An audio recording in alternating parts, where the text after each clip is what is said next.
Hello everyone, मेरा नाम है सागर बलूनी और मैं आपका स्वागत करता हूं इस प्यारे से छोटे से आपके अपने चैनल में। तो आज का लेक्चर हमारा जीओसी का लास्ट लेक्चर रहने वाला है और इसमें मैंने सारे कंसेप्ट को पकड़ पकड़ के एक सिंगल वीडियो में आपके लिए कंपाइल करके अच्छे से तैयार कर लिया है, ताकि आपको कहीं पे भी कोई दिक्कत नहीं आए और सारे कंसेप्ट आपको एक ही वीडियो में मिल जाएं, ताकि आपको इधर उधर भटकने की भी कोई ज़रूरत ना पड़े। और इतने क्वेश्चंस आपको प्रैक्टिस कराऊंगा कि आपके सारे कंसेप्ट अच्छे से बिल्कुल तैयार हो जाएंगे। तो मैंने आपको यहाँ पे जैसे एक कंसेप्ट पढ़ाया, ठीक है, तो उस कंसेप्ट से रिलेटेड मैंने आपको एग्जाम्पल भी करा रखे हैं और कैसे कैसे उस कंसेप्ट को अप्लाई करना है वो मैंने आपको अच्छे से यहाँ पे बताया हुआ है, ठीक है। फिर मैंने आपको उस कंसेप्ट से रिलेटेड ना बहुत सारे क्वेश्चंस प्रैक्टिस के लिए दिए हुए हैं, ठीक है। तो आपको उन क्वेश्चंस को प्रैक्टिस भी करना है, तो आपका वो कंसेप्ट क्या हो जाएगा, हमेशा हमेशा के लिए बिल्कुल तैयार और पैक हो जाएगा नीट 2025 के लिए। तो ऐसे करते करते आपके सारे कंसेप्ट जब पैक हो जाएंगे ना, तो नीट 2025 के लिए आपका जीओसी का पूरा पैक हो जाएगा। तो जीओसी में कोई भी क्वेश्चन आए, कैसा भी क्वेश्चन आए, आप उसको बिल्कुल एक एक दो दो तीन तीन सेकंड में उड़ाने वाले हो। बाकी आज क्या हुआ ना, ये वीडियो तो मेरे को दिन में डालनी थी, पर मैंने वीडियो 1.5 घंटे की वीडियो बनाई थी, ठीक है। पर हुआ क्या, जब 1.5 घंटे की वीडियो बनाने के बाद मैं उठाना खड़ा, फिर मैंने अपने टैबलेट में जब देखा तो देखा कि मैंने sir screen recording he on नहीं करी हुई, ठीक है। फिर मतलब बहुत बेकार सा लगा, मतलब पूरा 1.5 घंटा पूरा वेस्ट हो गया, ठीक है। पर कोई बात नहीं, स्टार्टिंग में ऐसा होता है, क्योंकि स्ट्रगल तो देखो सब चीज़ में है। मैं भी स्ट्रगल कर रहा हूँ, आप भी स्ट्रगल कर रहे हो, मतलब स्ट्रगल हर उसमें है, फील्ड में, ठीक है। और बाकी जब मैं आपकी तरह देखता था, स्क्रीन के उस साइड था, ठीक है, तो मुझे भी लगता था कि मतलब टीचरों को मतलब एक वीडियो बनाओ और निकल जाओ, पर उसके पीछे का जो स्ट्रगल होता है ना, वो हमको पता नहीं लगता है। पर अब जैसे मैं बना रहा हूँ ना वीडियोस, और अब मैं स्क्रीन के इस साइड आ चुका हूँ, तो अब मुझे रियलाइज़ हो रहा है कि हाँ, मतलब इसमें भी बहुत स्ट्रगल लगता है। खैर कोई बात नहीं, ये वीडियो मैं उम्मीद करता हूँ कि शायद उस वीडियो से मैं अच्छी बना पाऊँ और पूरी कोशिश करूँगा। खैर बातें ना करते हुए वीडियो को करते हैं स्टार्ट, ठीक है सर। ये मैंने हेडिंग डाल दी sir, bye bye GOC, bye bye GOC, ठीक है। अब देख, सबसे पहला कंसेप्ट मैं इसमें ले रहा हूँ स्टेबिलिटी ऑफ कार्बोकैटायन, ठीक है। तो देख, जो स्टेबिलिटी ऑफ कार्बोकैटायन का आंसर आएगा ना, जो स्टेबिलिटी ऑफ कार्बोकैटायन की सीक्वेंस आएगी ना, कि ये ज़्यादा ये कम, ठीक है, तो वो ही सीक्वेंस अपनी इनकी भी आएगी, stability of carbon free radical की, बेसिक स्ट्रेंथ की, केबी की एंड पीकेए की। मतलब ये 5 टाइप के क्वेश्चन है और कंसेप्ट सिंगल एक एक कंसेप्ट पढ़ो और 5 टाइप के क्वेश्चन मेरे निपट गए, ठीक है। तो आज के बाद मेरी स्टेबिलिटी ऑफ कार्बोकैटायन का क्वेश्चन आए, मेरे को stability of carbon free radical का क्वेश्चन आए, बेसिक स्ट्रेंथ का क्वेश्चन आए, केबी का क्वेश्चन आए या फिर पीकेए का क्वेश्चन आए, तो मेरे को एक कंसेप्ट लगाना है जो मैं अभी बताने वाला हूँ आपको। सिंगल कंसेप्ट है, 5 क्वेश्चन एक कंसेप्ट में उड़ जाएंगे, ठीक है। अब देख, मैंने आपको बताया था सबसे भयंकर होता है रेजोनेंस। सबसे पहले हम किसको देखते हैं, रेजोनेंस को, क्योंकि रेजोनेंस सबसे भयंकर है। उसके बाद देखते हैं अपन हाइपर कंजुगेशन को, और सबसे लास्ट में देखते हैं अपन इंडक्टिव इफेक्ट, ठीक है। तो RHI, सबसे पहले रेजोनेंस, यस सर, फिर हाइपर कंजुगेशन, जी सर, फिर इंडक्टिव इफेक्ट, ठीक है, समझ में आ गया, ठीक है। अब देखो, मैं ये जो आपको लेक्चर पढ़ा रहा हूँ, तो ये मैं उम्मीद कर रहा हूँ और ये मैं मान के चल रहा हूँ कि आपने प्रीवियस सारे लेक्चर देखे हुए हैं, तो मतलब आपको प्लस आई माइनस आई अच्छे से पता है, आपको प्लस एच माइनस एच अच्छे से पता है, आपको प्लस आर माइनस आर अच्छे से पता है। समझ में आ गया, ठीक है। अब देख, कभी आपको ये वाला क्वेश्चन आएगा, इन 5 में से कोई भी क्वेश्चन पूछा गया आपको, तो आपको देखो सबसे ज़्यादा किसका होता है ना, प्लस आर का होता है, प्लस आर का, फिर याद रखना प्लस एच का, फिर याद रखना प्लस आई का। अरे ये लिखा हुआ है ना RHI, तो सबसे पहले प्लस आर, फिर प्लस एच, फिर प्लस आई, फिर आएगा अपना जीरो, फिर आएगा अपना जीरो, ठीक है, फिर माइनस आई, फिर माइनस एच, फिर माइनस आर। ये अपने को सीक्वेंस ध्यान रखनी है।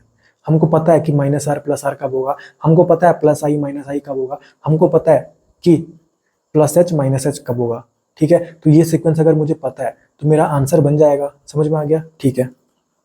अभी मैं आपको एग्जाम्पल भी कराऊंगा तो आपको और अच्छे से कॉन्फिडेंस आ जाएगा, ठीक है। अब ध्यान से देखो एक बात, जैसे ये मेरे पास बेंजीन है, बेंजीन, तो यहाँ पर कोई ग्रुप लगा हुआ है, ठीक है, ग्रुप लगा हुआ है, ठीक है, कोई भी ग्रुप हो सकता है ये। अब इसके जो बगल की ये 2 पोजीशन है ना, इनको अपन बोलते हैं ऑर्थो पोजीशन, और ऑर्थो की बगल की जो पोजीशंस है ना, इनको बोलते हैं मेटा पोजीशन। और जो ये सबसे लास्ट में अपोजिट में ग्रुप के सीधा अपोजिट में जो ये पोजीशन लगी है, इसको अपन बोलते हैं पैरा पोजीशन, ठीक है। और एक बात सुन ध्यान से,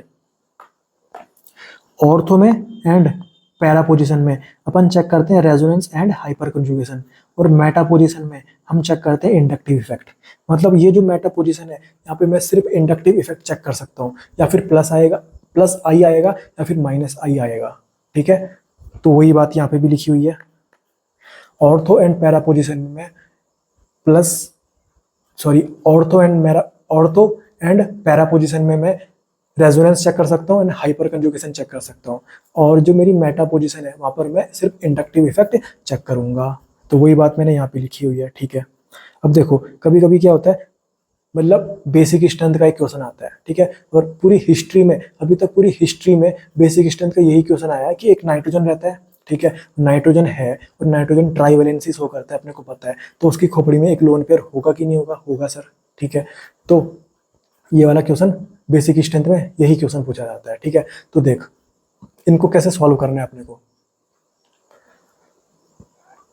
मान लो ये ए है और ये बी है, ठीक है, तो ए में ना नाइट्रोजन दो है, दो नाइट्रोजन है, तो दो नाइट्रोजन होंगे तो दोनों की खोपड़ी में एक एक लोन पेयर भी तो होगा। ठीक है, और जो बी ऑप्शन है ना उसमें सिर्फ एक नाइट्रोजन है, तो एक नाइट्रोजन है तो उसकी खोपड़ी में एक लोन पेयर होगा। ठीक है सर, तो जब ऐसा हो ना तो हमको देखना है कि जितने ज्यादा नाइट्रोजन उतनी ज्यादा बेसिक स्ट्रेंथ, जितने ज्यादा नाइट्रोजन उतनी ज्यादा बेसिक स्ट्रेंथ।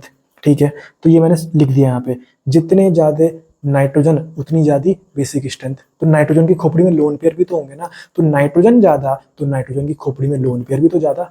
ठीक है, वही बात यहाँ पे लिखी हुई है, बस आप इतना ध्यान रखना, नाइट्रोजन ज्यादा तो बेसिक स्ट्रेंथ ज्यादा। ठीक है, पर अगर नाइट्रोजन बराबर आ जाए, मान लो इसमें भी एक नाइट्रोजन इसमें भी एक नाइट्रोजन, फिर क्या करें।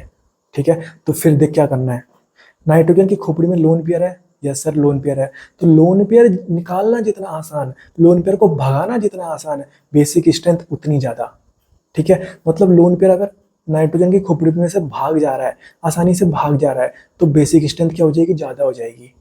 पर अगर लोन पेयर भाग नहीं पा रहा, निकल ही नहीं पा रहा वहां से नाइट्रोजन की खोपड़ी में से, तो फिर बेसिक स्ट्रेंथ क्या होगी, घटेगी। ठीक है, और अपने को ध्यान है प्लस आई वाले, जो मैंने आपको प्लस आई वाले पढ़ाए थे, वो क्या होते हैं, लोन पेयर को भगाने का काम करते हैं। मतलब अगर प्लस आई वाले लगे हुए हैं तो लोन पेयर भाग जाएगा, और लोन पेयर भाग गया मतलब बेसिक स्ट्रेंथ बढ़ गई, सिंपल है। ठीक है, और माइनस आई वाले जो होते हैं ना, माइनस आई वाले जो भी मैंने आपको पढ़ाए थे, वो लोन पेयर को भागने नहीं देते, वो लोन पेयर को भागने नहीं देते, और अगर लोन पेयर भागेगा नहीं तो बेसिक स्ट्रेंथ क्या होगी, कम हो जाएगी। ठीक है, और एक और बात, अगर लोन पेयर ना रेजोनेंस में पार्ट ले रहे हो, अगर लोन पेयर रेजोनेंस में पार्ट ले रहे हो, तो फिर वो तो रेजोनेंस में ही पार्ट लेते रहेंगे, तो वो भाग नहीं पाएंगे ना, तो बेसिक स्ट्रेंथ क्या हो जाएगी, कम हो जाएगी।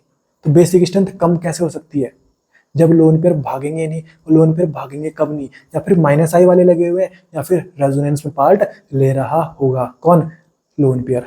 ठीक है, तो वही बात मैंने यहाँ पे लिखी हुई है, ये और ये। ठीक है, और ये भी मैंने बता दिया आपको कि लोन पेयर भगाना, लोन पेयर निकालना जितना आसान, बेसिक स्ट्रेंथ उतनी ज़्यादा। प्लस आई वाले लोन पेयर को भगाते हैं, और minus I and resonance lone pair को रोक के रखते हैं। ठीक है, ये अपने को समझ में आ गया। बाकी मैं आपको एग्जाम्पल्स अभी कराऊंगा तो आपको और अच्छे से बिल्कुल क्लियरिटी के साथ समझ में आ जाएगा। ठीक है, अब एग्जाम्पल देखते हैं अपन। अब देखो ये 1 लिखा हुआ है, ठीक है, तो देखो इसमें क्या रेजोनेंस हो रहा है, सर रेजोनेंस तो नहीं हो रहा। ठीक है, इसमें क्या हाइपर कंजुगेशन हो रहा है, यस सर हाइपर कंजुगेशन तो हो रहा है। तो मैंने देख क्या किया,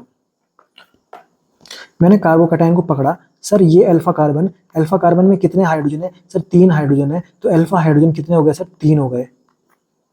ठीक है सर मैंने कार्बोकैटायन को पकड़ा, ये भी अल्फा कार्बन, ये भी अल्फा कार्बन, अल्फा कार्बन में जितने हाइड्रोजन होंगे वो अल्फा हाइड्रोजन होते हैं, तो यहाँ पर अल्फा हाइड्रोजन कितने हो गए, 3 और 3 6 हो गए।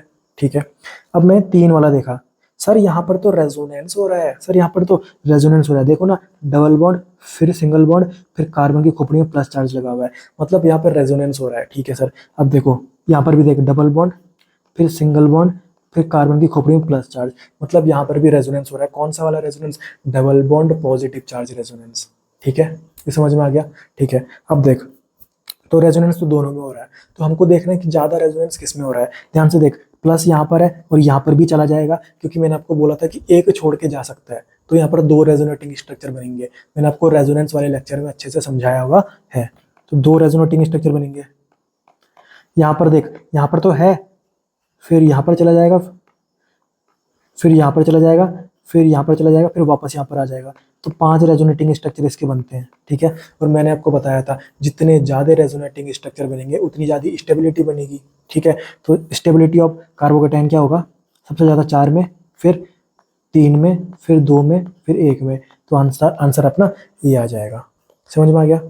मैं उम्मीद करता हूँ कि ये आपको समझ में आ गया होगा। अगला क्वेश्चन देखता हूँ, अगला एग्जाम्पल दिखाता हूँ आपको। अब देख, वापस से स्टेबिलिटी ऑफ कार्बोकैटायन बतानी है अपने को, ठीक है। ध्यान से एक चीज देख, ध्यान से एक चीज देख, ये देख, डबल बॉन्ड, फिर सिंगल बॉन्ड, फिर कार्बन की खोपड़ी में पॉजिटिव चार्ज। मतलब सर यहाँ पर रेजोनेंस हो रहा है क्या? यस सर, रेजोनेंस हो रहा है। Double bond, single bond, carbon की खोपड़ी में प्लस चार्ज। सर रेजोनेंस हो रहा है क्या? यस सर, रेजोनेंस हो रहा है। Sir double bond, single bond, फिर वापस सिंगल बॉन्ड। सर यहाँ पर तो रेजोनेंस नहीं हो रहा है। इधर से भी देखो, डबल बॉन्ड, सिंगल बॉन्ड, फिर वापस सिंगल बॉन्ड। सिर्फ यहाँ पर रेजोनेंस नहीं हो रहा है, ठीक है। तो अगर रेजोनेंस नहीं हो रहा है, मतलब ये जो कार्बोकैटायन है ये सबसे लीस्ट स्टेबल होगा। तो सी जो 3 है उसको तो मैं सबसे लास्ट में रख रहा हूँ। अब कंपटीशन चल रहा है 1 और 2 में, ठीक है। अब ध्यान से एक चीज देख, जो इधर के कार्बन है, ये कार्बन है और ये कार्बन है, इनके पास क्या है? इनके पास क्या है? सारे सिंगल बॉन्ड है। मतलब इनका हाइब्रिडाइजेशन क्या है? sp3 है ना। मैंने 25 बार आपको बता दिया कि कार्बन के पास सारे सिंगल बॉन्ड हुए तो उनका हाइब्रिडाइजेशन sp3 होता है। तो इनका हाइब्रिडाइजेशन क्या हो जाएगा अपना? sp3 हो गया, ठीक है। पर इस वाले को देख, इस कार्बन को देख, सर ये तो एक डबल बॉन्ड है इनके पास, सर ये तो sp2 होगा। यस सर, ये तो sp2 होगा। ये कर दिया मैंने, ठीक है। अब मैंने बताया इलेक्ट्रोनेगेटिविटी ज़्यादा किसकी होती है, आपको पता है सर, sp2 की ज़्यादा होती है sp3 से। और मैंने बताया था आपको माइनस आई पढ़ाते हुए कि जितनी ज़्यादा इलेक्ट्रोनेगेटिविटी उतना ज़्यादा माइनस आई। मतलब यहाँ पर माइनस आई हो जाएगा इसके चक्कर में ज़्यादा, ठीक है। अब मुझे निकालना क्या है? मुझे निकालना स्टेबिलिटी ऑफ कार्बोकैटायन, और तुमने दिखा दिया इधर माइनस आई, तो ये तो स्टेबिलिटी ऑफ कार्बोकैटायन को थोड़ा कम कर देगा ना। तो जो दूसरा वाला है वो थोड़ा कम हो जाएगा ना पहले वाले से। समझ में आ गया बात? ठीक है। अगला क्वेश्चन, अगला क्वेश्चन, ठीक है। अब ध्यान से देख, ये लगा हुआ है इसमें NO2 लगा हुआ है, NO2, ठीक है, ठीक है, ठीक है, ठीक है, ठीक है। अब देख, NO2 इसमें ऑर्थो पोजीशन पे लगा हुआ है, इसमें मेटा पोजीशन पे लगा हुआ है, और इसमें पैरा पोजीशन पे लगा हुआ है। अब मुझे पता है सर, मेटा पोजीशन में तो आपने बताया था कि इंडक्टिव इफेक्ट देखते हैं। मेटा पोजीशन में तो क्या देखते हैं? इंडक्टिव इफेक्ट देखते हैं। तो या फिर प्लस आई होगा या फिर माइनस आई होगा। और NO2 तो ने प्लस आई में पढ़ा था कि माइनस आई में पढ़ा था? सर मैंने तो माइनस आई में पढ़ा था, ये तो माइनस आई हो गया अपना, ठीक है सर, ठीक है। अब मैं 1 वाले में देखता हूँ NO2। एक मिनट में NO2 को खोल के लिख रहा हूँ, 1 मिनट में NO2 को खोल के लिख लेता हूँ, क्योंकि समझ नहीं आ रहा होगा आधे बच्चों को।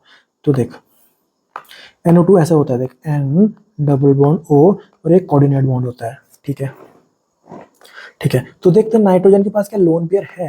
अब देख, 1 electron, 2 electron, 3 electron, 4 electron, 5 electron, 6 electron, 7 electron, 8 electron. Sir इसका ऑक्टेट तो कंप्लीट है, मतलब नाइट्रोजन के पास लोन पेयर नहीं है। और आपने बताया था रेजोनेंस पढ़ाते हुए कि सर बेंजीन के साथ जो डायरेक्टली लगा हुआ है, बेंजीन के साथ जो डायरेक्टली लगा हुआ है, जहाँ पे जैसे यहाँ पे कौन लगा हुआ है? नाइट्रोजन लगा हुआ है। तो उसके पास अगर लोन पेयर होते तो प्लस आर हो जाता, और अगर लोन पेयर ना हो एंड डबल बॉन्ड से अटैच हो, जब दोनों ये कंडीशंस फुलफिल होती थी, तो मेरे को पता है सर माइनस आर आप बोलते थे। तो ये क्या हो गया? माइनस आर हो गया। ये क्या हो गया? माइनस आर हो गया। फिर ये पैरा पोजिशन में, यहाँ पर हाइपर कंजुगेशन तो नहीं दिख रहा, ठीक है। तो यहाँ पर भी क्या हो गया अपना? माइनस आर हो गया, माइनस आर हो गया, ठीक है। अब माइनस आर वाले 2 हो गए, अब माइनस आर वाले क्या हो गए? 2 हो गए, ठीक है सर। तो देखता हूं ज्यादा माइनस आर किसका होगा। अब ध्यान से देख, अब देख, NO2 तो ये 1 नंबर है, 1 नंबर, इसमें भी NO2 लगा हुआ है, और ये 3 नंबर है, इसमें भी NO2 ही लगा हुआ है। मतलब ग्रुप तो दोनों में सेम है, ठीक है। एक में ऑर्थो पोजीशन में और एक में पैरा पोजीशन में, मतलब डिस्टेंस की, मतलब डिस्टेंस में डिफरेंस है, ठीक है। तो यहाँ पर मेरे को पता है कि जो ये मेरा रेजोनेंस होता है ना, ये तो डिस्टेंस डिपेंडेंट नहीं होता। मुझे ध्यान आया सर आप इंडक्टिव इफेक्ट जब पढ़ा रहे थे आपने तब बताया था कि जो इंडक्टिव इफेक्ट होता है वो डिस्टेंस डिपेंडेंट होता है। ठीक है, तो यहाँ पर देख NO2 में माइनस आई लगेगा या प्लस आई लगेगा, माइनस आई। तो मैं यहाँ पर जब कंपटीशन हो गया दोनों माइनस आर वाले आ गए तो मैं माइनस आई का हेल्प ले सकता हूँ, क्योंकि माइनस आई क्या होता है, डिस्टेंस डिपेंडेंट इफेक्ट होता है। तो ये पास है ना तो माइनस आई इसमें क्या होगा, ज्यादा होगा। ये दूर है ना तो माइनस आई इसमें क्या होगा, कम होगा। तो माइनस आई ज्यादा हो गया ना तो ये वाला आर जो होगा ये सबसे भयंकर होगा। ये आर क्या होगा, ये सॉरी ये माइनस आर सबसे भयंकर होगा इस वाले माइनस आर से। ठीक है, समझ में आ गया। ये अपने को कब खेलना है, जब दोनों माइनस आर आ जाए, मतलब बराबर आ जाए। ठीक है, समझ में आ गया। ठीक है, तो ये मैं बता देता हूँ फालतू की चीजें, समझ में आ गया तुमको। अब देख ये क्वेश्चन और आगे भी है। अब देख इसमें तो कोई NO2 नहीं दे रखा, मतलब ये क्या है, जीरो वाला है। ठीक है, अब ध्यान से देख OCH3, इसको मैं सही से लिख लेता हूँ, OCH3। अब देख जो ऑक्सीजन है इसके पास दो लोन पेयर होंगे ना, दो लोन पेयर। तो सर बेंजीन के साथ जो डायरेक्टली अटैच है उसके पास लोन पेयर पाया गया sir, resonance sir, plus R बताया था आपने, ये लगा दिया मैंने प्लस आर। ठीक है, अब ध्यान से देखिए ये मेटा पोजीशन है तो यहाँ पर या फिर प्लस आई आएगा या फिर प्लस आई आएगा या फिर माइनस आई आएगा, क्योंकि मेटा पोजीशन पे आपने बताया था सिर्फ इंडक्टिव इफेक्ट देखते हैं। ठीक है, तो CH3 है तो ऑब्वियसली प्लस आई आएगा। ठीक है, और मेरे को क्वेश्चन क्या पूछा हुआ है, स्टेबिलिटी ऑफ कार्बोकैटायन बताओ। तो सबसे ज्यादा किसका होता है, प्लस आर का, फिर किसका होता है, प्लस एच का, फिर किसका होता है, प्लस आई का, फिर किसका होता है, जीरो का, फिर किसका होता है, माइनस आई का, फिर किसका होता है, माइनस एच का, फिर किसका होता है, माइनस आर का। ठीक है, तो आंसर क्या आ जाएगा मेरा, प्लस आर वाला कोई है, यस सर 5। फिर प्लस एच वाला कोई है, कोई नहीं है। प्लस आई वाला कोई है, यस सर 6 है। फिर आई इक्वल टू ये जीरो वाला कोई है, 4। ठीक है, फिर माइनस आई वाला कोई है, यस सर 2 नंबर है। और माइनस आर वाले भी 2 हैं, और माइनस आर में ये सबसे लास्ट में आएगा, मतलब इसका माइनस आर सबसे भयंकर है। तो पहले 3 आएगा फिर 1 आएगा। ठीक है, 3 1, तो ये आंसर आ जाएगा अपना 5 6 4 2 3 1। ठीक है, स्टेबिलिटी ऑफ कार्बोकैटायन। मैं उम्मीद करता हूँ कि आपको समझ में आ गया। और आपको अगर ये निकालना आता है ना, plus I minus H minus H plus R minus R, तो फिर आपको तो कोई दिक्कत नहीं आने वाली। ठीक है, ये समझ में आ गया आपको। अगला क्वेश्चन देख, कंपेयर बेसिक स्ट्रेंथ। मैंने आपको बताया था कि नाइट्रोजन ज्यादा तो बेसिक स्ट्रेंथ ज्यादा। तो देख इसमें कितने नाइट्रोजन है, 1 2 3, तो 3 नाइट्रोजन है तो ज्यादा होगा बेसिक स्ट्रेंथ इसका। इसमें कितने हैं, 2 हैं। ठीक है, तो इसका थोड़ा कम होगा। और बाकी जितने भी ऑप्शन है ना सब में देख एक एक है, सब में कितना नाइट्रोजन है, एक एक नाइट्रोजन है, सब में एक एक नाइट्रोजन है। ठीक है, तो इनमें क्या देखूंगा मैं, इनमें देखूंगा कि लोन पेयर भगाना जितना आसान, लोन पेयर निकालना जितना आसान, बेसिक स्ट्रेंथ उतनी ज्यादा। तो देख जो इसमें CH3 लगे हुए हैं, CH3 प्लस आई वाले होते हैं। और मैंने आपको बताया था प्लस आई वाले लोन पेयर को भगाते हैं, मतलब यहाँ पर दो साइड से मतलब लोन पेयर को भगाने की कोशिश करेंगे, मतलब यहाँ पर बेसिक स्ट्रेंथ क्या होने वाली, बढ़ने वाली है। इसकी बात करूँ अगर, अरे सर यहाँ पर तो लोन पेयर रेजोनेंस में जा रहे हैं, डबल बॉन्ड सिंगल बॉन्ड फिर लोन पेयर। अरे मेरे भाई यहाँ पर लोन पेयर रेजोनेंस में जा रहे हैं, देख डबल बॉन्ड फिर सिंगल बॉन्ड फिर लोन पेयर लगा हुआ है। तो यहाँ पर लोन पेयर भाग नहीं पाएगा, वो रेजोनेंस में ही लगा रहेगा। ठीक है, तो बेसिक स्ट्रेंथ इस चक्कर में क्या हो जाएगी, कम हो जाएगी। और यहाँ पर देखो CH3 लगा हुआ है, CH3 क्या होता है, प्लस आई वाला होता है। प्लस आई वाला क्या करता है, भगाता है सर। ठीक है, तो ये भी भगा देगा, तो यहाँ पर क्या हो जाएगी, बेसिक स्ट्रेंथ बढ़ जाएगी। ठीक है, यहाँ पर तो ऑब्वियसली सबसे ज्यादा होगी ना, क्योंकि यहाँ पे 3 क्या लगे हुए थे, नाइट्रोजन लगे हुए थे। यहाँ पे तो सबसे ज्यादा है बेसिक स्ट्रेंथ। दूसरे नंबर पे कहाँ पे है, यहाँ पे है। तो आंसर क्या आ जाएगा, 1 2, फिर इसमें दो साइड से लगे हुए हैं तो इसमें 3 फिर 5 आएगा, 5 और फिर 4 आएगा। तो ये मेरी बेसिक स्ट्रेंथ की क्या हो जाएगी, सीक्वेंस हो जाएगी। ठीक है, तो जो मैंने आपको कंसेप्ट ऊपर पढ़ाया था वो पूरा कंसेप्ट में यूटिलाइज करके आपको पूरा अच्छे से अप्लाई करके बता रहा हूँ ना, तो आपको कोई डाउट तो नहीं आ रहा होगा। बाकी इससे रिलेटेड ये जो कंसेप्ट 1 में आपको पढ़ा दिया ना, ये जो कंसेप्ट 1 मैंने आपको पढ़ा दिया, इससे रिलेटेड मैंने आपको कितने क्वेश्चंस प्रैक्टिस के लिए दिए हैं पता है, 40 क्वेश्चन। मतलब कंसेप्ट 1 पढ़ा मैंने, उनमें से 40 क्वेश्चन लगा दिए। तो भाई अब कहाँ दिक्कत आने वाली है, एक कंसेप्ट पढ़ा 40 क्वेश्चन प्रैक्टिस किए तो दिक्कत कहाँ आएगी। कौन क्वेश्चन छूटने वाला है तुमसे, कौन कंसेप्ट, कौन सा ऐसा क्वेश्चन आएगा कि जो तुमसे छूट जाएगा। सारे क्वेश्चन तो प्रैक्टिस में तुमको करा ही दूंगा। ठीक है, तो ये कंसेप्ट मेरा पूरा अच्छे से तैयार होने वाला है अगर मैंने 40 क्वेश्चन इसके साथ प्रैक्टिस कर लिए तो। ठीक है। तो ये 40 क्वेश्चन मैं तुमको पीडीएफ के फॉर्म में सब कुछ देने वाला हूँ, तो तुमको बस प्रैक्टिस करना है और कुछ नहीं करना। सब कुछ इधर उधर से सब कुछ मैंने एक जगह आपको दे दिया है, ठीक है। अब चलते हैं अपन कंसेप्ट नंबर 2 पे, ठीक है। तो कंसेप्ट नंबर 2 कंसेप्ट नंबर 1 का ही अपोजिट है। वहाँ स्टेबिलिटी ऑफ कार्बोकैटायन था, यहाँ स्टेबिलिटी ऑफ कार्बो एनायन है। वहाँ बेसिक स्ट्रेंथ था, यहाँ एसिडिक स्ट्रेंथ है। वहाँ के था, यहाँ के है। वहाँ पीके था, यहाँ पीके है, ठीक है। तो ये सबके आंसर सेम आने वाले हैं, ये सबके आंसर सेम आने वाले हैं। तो एग्जाम में इनको कंफ्यूजन मत करना, इनमें अच्छे से इनको पढ़ लेना, ठीक है। तो इसमें देखो बिल्कुल सीक्वेंस उल्टा हो गया, -r का सबसे ज़्यादा, फिर -h का, फिर -i का, फिर 0, फिर +h, फिर +i, फिर +h और फिर +r।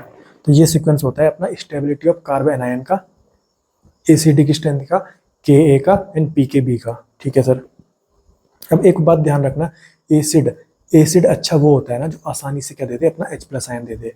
कोई एसिड है ना अच्छे से आराम से अपना H+ आयन दे रहा है ना, तो वो मतलब अच्छा एसिड है, उसकी एसिडिक स्ट्रेंथ क्या अच्छी है, ठीक है। अब देख, अब एसिडिक स्ट्रेंथ की एक सीक्वेंस में आपको पढ़ा रहा हूँ और मैं उम्मीद करता हूँ और 90% चांसेस होता है कि ना जब एसिडिक स्ट्रेंथ से कोई क्वेश्चन आएगा ना तो वो यहीं से इसी फॉर्म में आता है, इसी टेबल से आता है। तो देख, सबसे भयंकर एसिडिक स्ट्रेंथ होती है अपनी बेंजीन सल्फोनिक एसिड की। मतलब बेंजीन बनाया, बेंजीन की खोपड़ी में लगा दिया SO3H, तो वो बन गया मेरा बेंजीन सल्फोनिक एसिड। उसके बाद आएगा H3O+, उसके बाद आएगा CF3COOH, फिर आएगा अपना पिक्रिक एसिड, फिर आएगा अपना फॉर्मिक एसिड, फिर ये आएगा अपना जिसमें 2 NO2 लगे हुए, फिर अपना बेंजोइक एसिड आएगा, फिर अपना एसिटिक एसिड आएगा CH3COH, फिर अपना कार्बोनिक एसिड आएगा H2CO3, ये मैंने दोबारा लिख दिया, फिर अपना HCN और NH4 पॉजिटिव का बराबर ही होता है, ठीक है। फिर अपना फिनॉल आएगा, फिर वाटर आएगा, फिर ROH एल्कोहल आएगा, फिर कार्बन ट्रिपल बॉन्ड कार्बन आएगा, फिर अमोनिया आएगा, फिर कार्बन डबल बॉन्ड कार्बन आएगा और सबसे लास्ट में आएगा कार्बन सिंगल बॉन्ड कार्बन। तो एसिडिक स्ट्रेंथ की ये सीक्वेंस मुझे अगर पता है ना तो मेरे को 90% चांसेस है कि यहीं से एसिडिक स्ट्रेंथ का क्वेश्चन पूछ दिया जाए, ठीक है। क्योंकि नीट में देखा जाएगा ना तो आप प्रीवियस ईयर देखोगे अगर तो क्वेश्चन इसी टेबल में से 90% पूछने के चांसेस रहते हैं। अगर आपके पास 5 क्वेश्चन आएंगे ना एसिडिक स्ट्रेंथ के तो उनमें से 4 क्वेश्चन ना यहीं से पूछने की पूरी संभावना रहती है नीट के एग्जाम में, ठीक है। तो ये आपको देखना है। अब ध्यान से एक चीज आपको दिखाता हूँ। सर ये जो पिक्रिक एसिड आपने बनाया, सर जो आपने ये पिक्रिक एसिड बनाया, इसकी इसकी इसकी कहीं ना कहीं एसिडिक स्ट्रेंथ इतनी ज्यादा कैसे हो गई? ध्यान से देख, अभी मैंने थोड़ी देर पहले आपको पढ़ाया था NO2 क्या शो कर रहा था, NO2 क्या शो कर रहा था, +R या -R? सर ये तो -R शो कर रहा था क्योंकि नाइट्रोजन के पास लोन पेयर भी नहीं है और डबल बॉन्ड के साथ अटैच भी है। दोनों कंडीशन जब फुलफिल हो जाती है तो मैंने आपको बताया था कि ये क्या होता है, -R होता है ना। तो नाइट्रोजन NO2 क्या शो कर रहा है, -R, तो ये भी क्या कर रहा है, -R, ये भी क्या कर रहा है, -R। सर -R वाले 3 हो गए, -R वाले 3 हो गए और मैंने आपको बताया था एसिडिक स्ट्रेंथ जब मैं आपको निकाल रहा हूँ ना तो देख -R सबसे भयंकर है, तो -R वाले 3 हो गए, तो इसकी एसिडिक स्ट्रेंथ ज़्यादा होगी कि नहीं होगी? ऑब्वियसली होगी। तो पिक्रिक एसिड की एसिडिक स्ट्रेंथ बहुत ज़्यादा होती है, ठीक है। तो अगर फिर मैं 2 NO2 लगा दूँ तो ये भी क्या है, -R, ये भी क्या है, -R, तो इसकी एसिडिक स्ट्रेंथ भी क्या होगी, ज़्यादा होगी। पर फिर अगर एक NO2 लगा दूं मैं एक NO2 लगा दूं, एक मैंने यहां पे लगा दिया ऑर्थो पोजीशन में, एक मैंने मेटा पोजीशन पे लगा दिया और एक बार मैंने क्या लगा दिया, पैरा पोजीशन में लगा दिया। तो NO2 है तो -R, मतलब एसिडिक स्ट्रेंथ तो अच्छी होगी इसकी, पर सबसे ज़्यादा ऑर्थो में होगी, मेटा में होगी या पैरा में होगी। तो इसका ध्यान रखना। इसके लिए बस तुम एक चीज़ याद रख लेना, पॉम, क्या, POM सबसे ज़्यादा किस में होती है, पैरा में लगाने पर। NO2 को मैं पैरा में लगा दूँ, मतलब ये वाला, ये P है, ये अपना O है, ये अपना M है, तो पॉम याद रखना इसमें क्योंकि ये थोड़ा एक्सेप्शनल केस है, ठीक है। सबसे ज़्यादा पैरा में होता है, फिर ऑर्थो में होता है, फिर मेटा में होता है, ठीक है। समझ में आ गया तुमको? ठीक है। बाकी जो ये टेबल मैंने आपको एसिडिक स्ट्रेंथ की पढ़ाई, ये अपने को ध्यान रखनी चाहिए और ध्यान होनी चाहिए, ठीक है। अब देख, एक क्वेश्चन आता है और वो क्वेश्चन ना अपना इस टेबल से ही सॉल्व हो जाएगा। तो जेईई मेंस का इतना इंपॉर्टेंट और इतना फेवरेट टॉपिक है ना ये कि जेईई मेंस 2-3 साल में इसको रिपीट करते ही रहता है, ठीक है। तो हमको क्या करना है, H2CO3 को पकड़ना है, किसको? H2CO3। H2CO3 मतलब कार्बोनिक एसिड। अरे ये तो तुमने बायोलॉजी में भी पढ़ा होगा, कार्बोनिक एसिड। वहां पे एंजाइम आता है कार्बोनिक एनहाइड्रेज एंजाइम, और इसको तोड़ देता है। ठीक है, अब ध्यान से देख, तो कार्बोनिक एसिड को पकड़ो पकड़ो पकड़ो, ये पकड़ लिया सर मैंने। ठीक है, तो इसके ऊपर जितने भी, मतलब इससे ज्यादा एसिडिक स्ट्रेंथ जिसकी भी है ना, इसके ज्यादा एसिडिक स्ट्रेंथ जितकी भी है ना, वो सोडियम बाइकार्बोनेट से रिएक्ट कर जाएंगे। क्वेश्चन ऐसा आता है, which of the following can react with sodium bicarbonate. तो हमको बस इतना चेक करना है कि H2CO3 को पकड़ा, मतलब कार्बोनिक एसिड को पकड़ा, उससे ज्यादा, उससे ऊपर जितने भी है, मतलब उससे ज्यादा एसिडिक स्ट्रेंथ जिसकी भी है ना, वो सब रिएक्ट कर जाएंगे सोडियम बाइकार्बोनेट के साथ। ठीक है, दूसरा वाटर को पकड़ूं, वाटर का है सर, ये वाटर को पकड़ा मैंने, तो वाटर से ऊपर जितने भी हैं, वाटर से ऊपर जितने भी हैं, मतलब वाटर से ज्यादा एसिडिक स्ट्रेंथ किसी की भी है ना, वो कहीं ना कहीं अपने सोडियम हाइड्रोक्साइड के साथ, NaOH के साथ रिएक्ट कर जाएंगे। क्वेश्चन आता है, which of the following can react with NaOH। समझ में आ गया तुमको? तो बस इतना देखना है कि वाटर के ऊपर जितने भी है ना, वो रिएक्ट कर जाएंगे। ठीक है, उसके बाद है अपना अमोनिया NH3।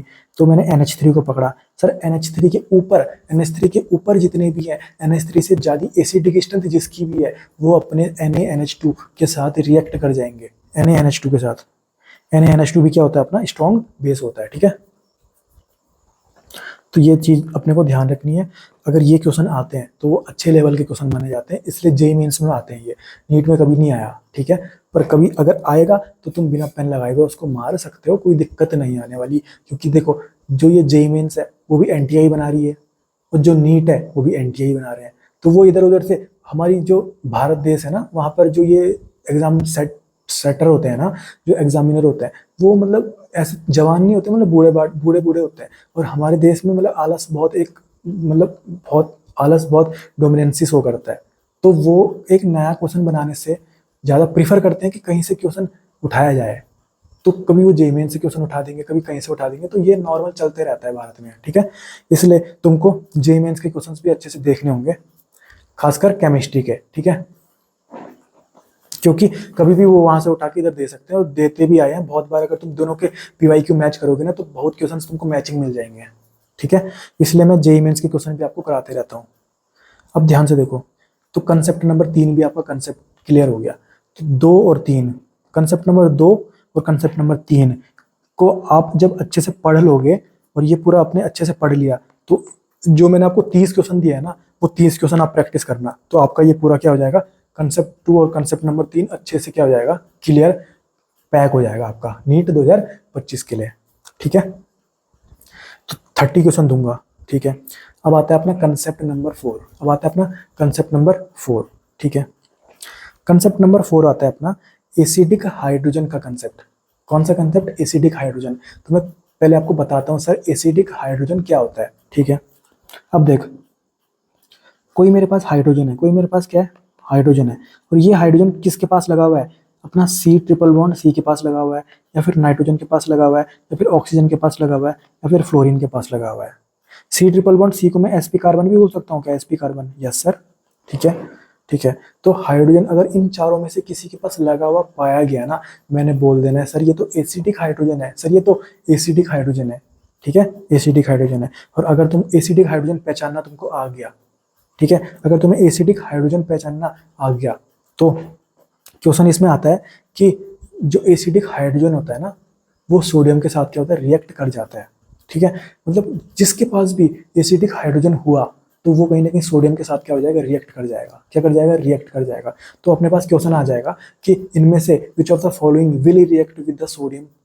ठीक है, तो हमको अगर कुछ पता ही नहीं है तो हम कैसे करेंगे? ठीक है, तो देख सर, ये जो हाइड्रोजन है, ये इस ऐसे कार्बन के पास लगा हुआ है जो sp कार्बन है, तो सर ये एसिडिक हाइड्रोजन होगा। यस सर, ये सोडियम के साथ रिएक्ट कर जाएगा। Yes sir. Sir hydrogen oxygen के साथ लगा हुआ है, सर ये एसिडिक हाइड्रोजन है, सर ये सोडियम के साथ रिएक्ट कर जाएगा। Yes sir. सर ये हाइड्रोजन ऑक्सीजन के साथ लगा हुआ है, सर ये एसिडिक हाइड्रोजन है, सर ये सोडियम के साथ रिएक्ट कर जाएगा क्या? यस सर, कर जाएगा। समझ में आ गया तुमको? तो एसिडिक हाइड्रोजन पहचानना तुमको आ गया। ठीक है, और एसिडिक हाइड्रोजन पहचान गए तो ये भी जान लेना कि वो सोडियम के साथ रिएक्ट कर जाएगा। ठीक है, तो ये आपका कंसेप्ट क्या हो गया, क्लियर हो गया। 2 क्वेश्चन मैंने आपके लिए यहाँ से दे रखे हैं, ये छोटा सा कंसेप्ट है, इसमें से 2 क्वेश्चन मैंने आपको निकाल के दिया है, तो वो 2 क्वेश्चन आप लगा लोगे ना तो ये कंसेप्ट भी आपका अच्छे से पैक हो जाएगा नीट 2025 के लिए। ठीक है, अगला कंसेप्ट देखते हैं अपन। ठीक है, कंसेप्ट नंबर 5। ये कंसेप्ट तब के लिए है कि जब कोई बेंजीन है और बेंजीन के साथ डायरेक्टली कोई हेलोजन लगा हुआ है। हेलोजन, जैसे यहाँ पे हेलोजन कौन लगा हुआ है, क्लोरीन लगा हुआ है। ठीक है, तो देख लोन पेयर है कि नहीं है इसमें, देखते हैं। इसमें देख कितने इलेक्ट्रॉन है, 1 इलेक्ट्रॉन 2 इलेक्ट्रॉन, तो इसके पास 3 क्या होंगे अपने पास, इसके पास लोन पेयर होंगे।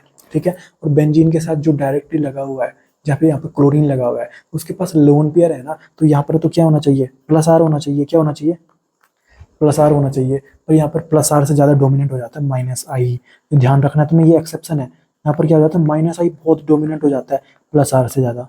मतलब होना तो क्या चाहिए था, प्लस आर होना चाहिए था यहाँ पे, पर यहाँ पर क्या हो जाता है, यहाँ पर क्या हो जाता है, माइनस आई हो जाता है। क्या हो जाता है, माइनस आई। कब, जब बेंजीन के साथ डायरेक्टली क्या लगाओ, कोई हेलोजन लगाओ। ठीक है, तो यहाँ पर माइनस आई क्या हो जाता है, बहुत ज़्यादा इफेक्टिव हो जाता है, बहुत डोमिनेंसी शो करता है। ठीक है, तो इससे रिलेटेड मैंने 2 क्वेश्चंस आपके लिए तैयार किए हैं, और मैंने 2 क्वेश्चंस आपको दिए हुए हैं, उन 2 क्वेश्चंस को आप प्रैक्टिस करना, तो आपको ये कभी सताने वाला नहीं है। 5 नंबर कंसेप्ट भी आपको क्लियर हो गया। ठीक है, अब आता है अपना कंसेप्ट नंबर 6। ठीक है, कंसेप्ट नंबर 6। अब देख, ये कार्बोकैटायन है सर, मैंने कार्बन कटायन को पकड़ा, ये अल्फा कार्बन, ये अल्फा कार्बन और ये अल्फा कार्बन, तो अल्फा हाइड्रोजन कितने हो गए, 3 और 3 6 और 3 9। ठीक है, और जो ये वाला कार्बन है, ये जो कार्बोकैटायन है सर, ये तो रेजोनेंस वाला है ना, रेजोनेंस में जा रहा है, डबल बॉन्ड सिंगल बॉन्ड, फिर कार्बन की खोपड़ी में प्लस चार्ज, मतलब ये रेजोनेंस है। और मेरे को पता है रेजोनेंस ज़्यादा भयंकर होता है हाइपर कंजुगेशन से, रेजोनेंस ज़्यादा भयंकर होता है हाइपर कंजुगेशन से। तो यहाँ पर ज़्यादा स्टेबल यहाँ पर ज़्यादा स्टेबल कार्बोकैटायन कौन सा बनेगा, ये बनना चाहिए था बी वाला, क्योंकि यहाँ पर रेजोनेंस हो रहा है ना, वो भी 5 रेजोनेटिंग स्ट्रक्चर बनेंगे इसके, हमको पता है इसके 5 रेजोनेटिंग स्ट्रक्चर बनते हैं। ठीक है, वो सभी छोड़ो, अगर कार्बोकैटायन रेजोनेंस में जा रहा है ना तो ज़्यादा स्टेबल होता है, क्योंकि रेजोनेंस ज़्यादा स्टेबल रखता है, हाइपर कंजुगेशन तो बाद में देखते हैं अपन। ठीक है, परंतु ये नीट में 2 बार क्वेश्चन आया था, ये क्वेश्चन नीट में 2 बार आया हुआ है, 2 बार इसका आंसर क्या गया पता है, ए इज ग्रेटर देन बी। तो इसका अपने को ध्यान रखना है, ये वाला क्वेश्चन अगर आएगा ना तो यहाँ पर अल्फा हाइड्रोजन 9 हो जाते हैं, मैक्सिमम अल्फा हाइड्रोजन होने के चक्कर में यहाँ पर क्या हो जाता है, जो ये हाइपर कंजुगेशन है ना, वो यहाँ पर रेजोनेंस को मात दे देती है। तो ये वाला एग्जाम्पल बिल्कुल ध्यान रखना। ठीक है, और दोनों के दोनों जो नीट में क्वेश्चन आए हुए हैं वो मैंने आपको दिए हुए हैं, ताकि आपको इस कंसेप्ट से रिलेटेड कोई दिक्कत नहीं आए, तो ये कंसेप्ट भी अपने को ध्यान में रखना है। ठीक है, अब आता है अपना कंसेप्ट नंबर 7, उसमें अपन पढ़ेंगे stability of alkene, stability of alkene. ठीक है, एल्कीन की स्टेबिलिटी। ठीक है, तो सबसे पहले अपना स्टेप 1, सबसे पहले अपने को क्या चेक करना है, तो सबसे पहले अपने को चेक करना है कंजुगेटेड एल्कीन। ठीक है, मतलब कंजुगेटेड एल्कीन जो होगी ना, उसमें स्टेबिलिटी ऑफ एल्कीन सबसे ज़्यादा है, मतलब जो कंजुगेटेड एल्कीन है वो सबसे ज़्यादा स्टेबल एल्कीन है। ठीक है, उसके बाद आता है अपना आइसोलेटेड, आइसोलेटेड मतलब डबल बॉन्ड बहुत दूर दूर हो गए, फिर आता है कुमुलेटिव एल्कीन, मतलब डबल बॉन्ड पास पास हो गए। सबसे पहले conjugated alkene, double bond single bond double bond single bond. ठीक है, फिर आता है अपना आइसोलेटेड एल्कीन, मतलब डबल बॉन्ड पास पास हो गए, फिर आता है अपना कुमुलेटिव एल्कीन, मतलब डबल बॉन्ड दूर दूर हो गए। ठीक है, सॉरी, आइसोलेटेड एल्कीन में डबल बॉन्ड दूर दूर हो गए, और कुमुलेटिव में क्या, डबल बॉन्ड पास पास हो गए। ठीक है, फिर अगर सर डबल बॉन्ड सेम हो गए, इस वाले में भी एक डबल बॉन्ड, इसमें भी एक डबल बॉन्ड बराबर हो गए, तो फिर क्या करना है, फिर देखना है अपने को अल्फा हाइड्रोजन, मतलब हाइपर कंजुगेशन देखना है फिर, मतलब अल्फा हाइड्रोजन जितने ज़्यादा उतनी ज़्यादा स्टेबल एल्कीन हो जाएगी। ठीक है, अगर डबल बॉन्ड बराबर हो गए ना, तो फिर हमको क्या देखना है, अल्फा हाइड्रोजन, और अल्फा हाइड्रोजन ज़्यादा तो स्टेबिलिटी ऑफ एल्कीन भी ज़्यादा। ठीक है, और फिर अगर बात करो कि अल्फा हाइड्रोजन भी बराबर हो गए, फिर क्या देखना है अपने को, देखना है कि ट्रांस एल्कीन ज़्यादा स्टेबल होती है सिस एल्कीन से, जो ट्रांस एल्कीन होती है ना वो ज़्यादा स्टेबल होती है सिस एल्कीन से। ये कब देखना है अपने को, जब अल्फा हाइड्रोजन भी क्या हो जाए, बराबर हो जाए। ठीक है, तो ये 3 स्टेप में अपने को सॉल्व करना है स्टेबिलिटी ऑफ एल्कीन का क्वेश्चन। तो अब मैं एग्जाम्पल आपको कराता हूँ, और एग्जाम्पल करने के बाद आपको अच्छे से क्लियर हो जाएगा। अब देख, इसमें 2 डबल बॉन्ड है, ठीक है, और इसमें भी 2 डबल बॉन्ड है। ठीक है, पर ये जो ए वाला है ना, उसमें डबल बॉन्ड रेजोनेंस, मतलब कंजुगेटिंग एल्कीन है ये, डबल बॉन्ड फिर सिंगल बॉन्ड फिर डबल बॉन्ड, ठीक है, ये वाला है ये कंजुगेटेड एल्कीन। और इसकी स्टेबिलिटी तो सबसे ज़्यादा होती है। और दूसरा वाला क्या है अपना, कुमुलेटिव है। कुमुलेटिव मतलब डबल बॉन्ड पास पास हो गए, ठीक है। तो ए इज ग्रेटर देन बी, ये तो सिंपल था। अगला क्वेश्चन देखते हैं अपन। देख, अब देख, इसमें भी एक डबल बॉन्ड, इसमें भी एक डबल बॉन्ड और इसमें भी एक डबल बॉन्ड, मतलब डबल बॉन्ड क्या हो गए, बराबर हो गए। तो अब अपने को कहाँ देखना है, हाइपर कंजुगेशन, मतलब अल्फा हाइड्रोजन मुझे देखने पड़ेंगे, ठीक है। ये मैंने कार्बन डबल बॉन्ड कार्बन पकड़ा, ये बगल वाला कार्बन मेरा अल्फा कार्बन, इसमें हाइड्रोजन कितने हैं सर, 2 हैं, तो अल्फा हाइड्रोजन 2 हो गए सर। ये मैंने पकड़ा कार्बन डबल बॉन्ड कार्बन, तो ये बगल वाले कार्बन अल्फा कार्बन हो गए, तो अल्फा हाइड्रोजन कितने हो गए, 3 इधर और 3 उधर, अल्फा हाइड्रोजन 6 हो गए। सर मैंने कार्बन डबल बॉन्ड कार्बन पकड़ा, ये मेरे पास अल्फा कार्बन हो गए, अल्फा हाइड्रोजन यहाँ पर कितने हो गए सर, यहाँ पर भी 6 हो गए, 3 इधर और 3 इधर, ठीक है। अगला क्वेश्चन है सर, यहाँ पर मैंने सी डबल बॉन्ड सी पकड़ा, ठीक है सर, और ये भी अल्फा कार्बन, ये भी अल्फा कार्बन, अल्फा हाइड्रोजन कितने हो गए, 3 और 3 6 हो गए, 3 और 3 कितने हो गए, 6 हो गए, ये पकड़ा था मैंने, ठीक है, कार्बन डबल बॉन्ड कार्बन, ठीक है। अब इसमें देखो कि स्टेबिलिटी ऑफ एल्कीन ज़्यादा किसकी है और कम किसकी है। देख, इसमें अल्फा हाइड्रोजन सबसे कम आ रहा है, तो ए तो सबसे पीछे आएगा, ठीक है। अब देख, ये ट्रांस एल्कीन है, ट्रांस मतलब अपोजिट साइड में, और सिस मतलब सेम साइड में, ये सिस लगा हुआ है, तो ये सिस है और ये क्या है, ट्रांस है, ठीक है। तो ट्रांस क्या होगी, सिस से क्या होगी, ज़्यादा होगी, तो फिर क्या होगा, सी होगा, फिर क्या होगा, बी होगा, ये भी अपने को पता है। और ध्यान रखना, जो मेरा ये आइसोबुटीन है ना, आइसो मतलब ये वी बन रहा है अपना, ये ऐसा वाई जैसा बन रहा है, ठीक है। यहाँ पर क्या होता है ना, जो ये एक कार्बन से ही 2 CH3 निकले हुए हैं, यहाँ पर अल्फा हाइड्रोजन कितने हैं, 6 आ रहे हैं, और एक ही कार्बन में दोनों CH3 लगे हुए हैं, मतलब 6 के 6 जो अल्फा हाइड्रोजन आ रहे हैं ना, वो एक ही कार्बन से लगे हुए हैं ना। तो यहाँ पर क्या होती है ना, जो स्टेबिलिटी होती है बहुत बढ़ जाती है, ट्रांस एल्कीन से भी ज़्यादा हो जाती है।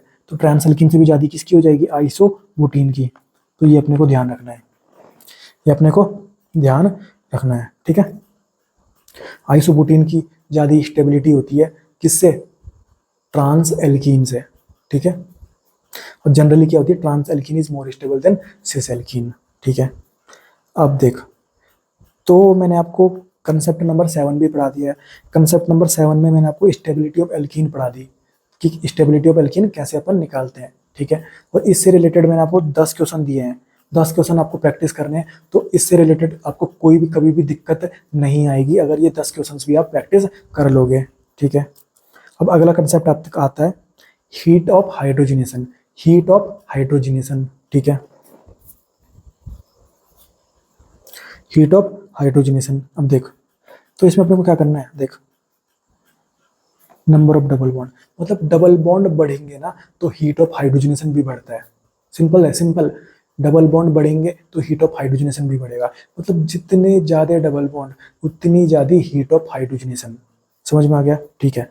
पर अगर डबल बॉन्ड बराबर हो गए, मतलब इसमें भी डबल बॉन्ड एक हो गया, इसमें भी एक हो गया, या इसमें भी 2 हो गया तो इसमें भी 2 हो गया, तो जब डबल बॉन्ड बराबर हो जाएंगे ना, तो हमको क्या देखनी है, स्टेबिलिटी। स्टेबिलिटी जितनी कम उतना ज़्यादा हीट ऑफ हाइड्रोजनेशन, मतलब स्टेबिलिटी के इन्वर्सली रिलेशन है, स्टेबिलिटी के इन्वर्सली रिलेशन है। स्टेबिलिटी कम तो हीट ऑफ हाइड्रोजनेशन ज़्यादा, स्टेबिलिटी ज़्यादा तो हीट ऑफ हाइड्रोजनेशन कम, समझ में आ गया, ठीक है सर।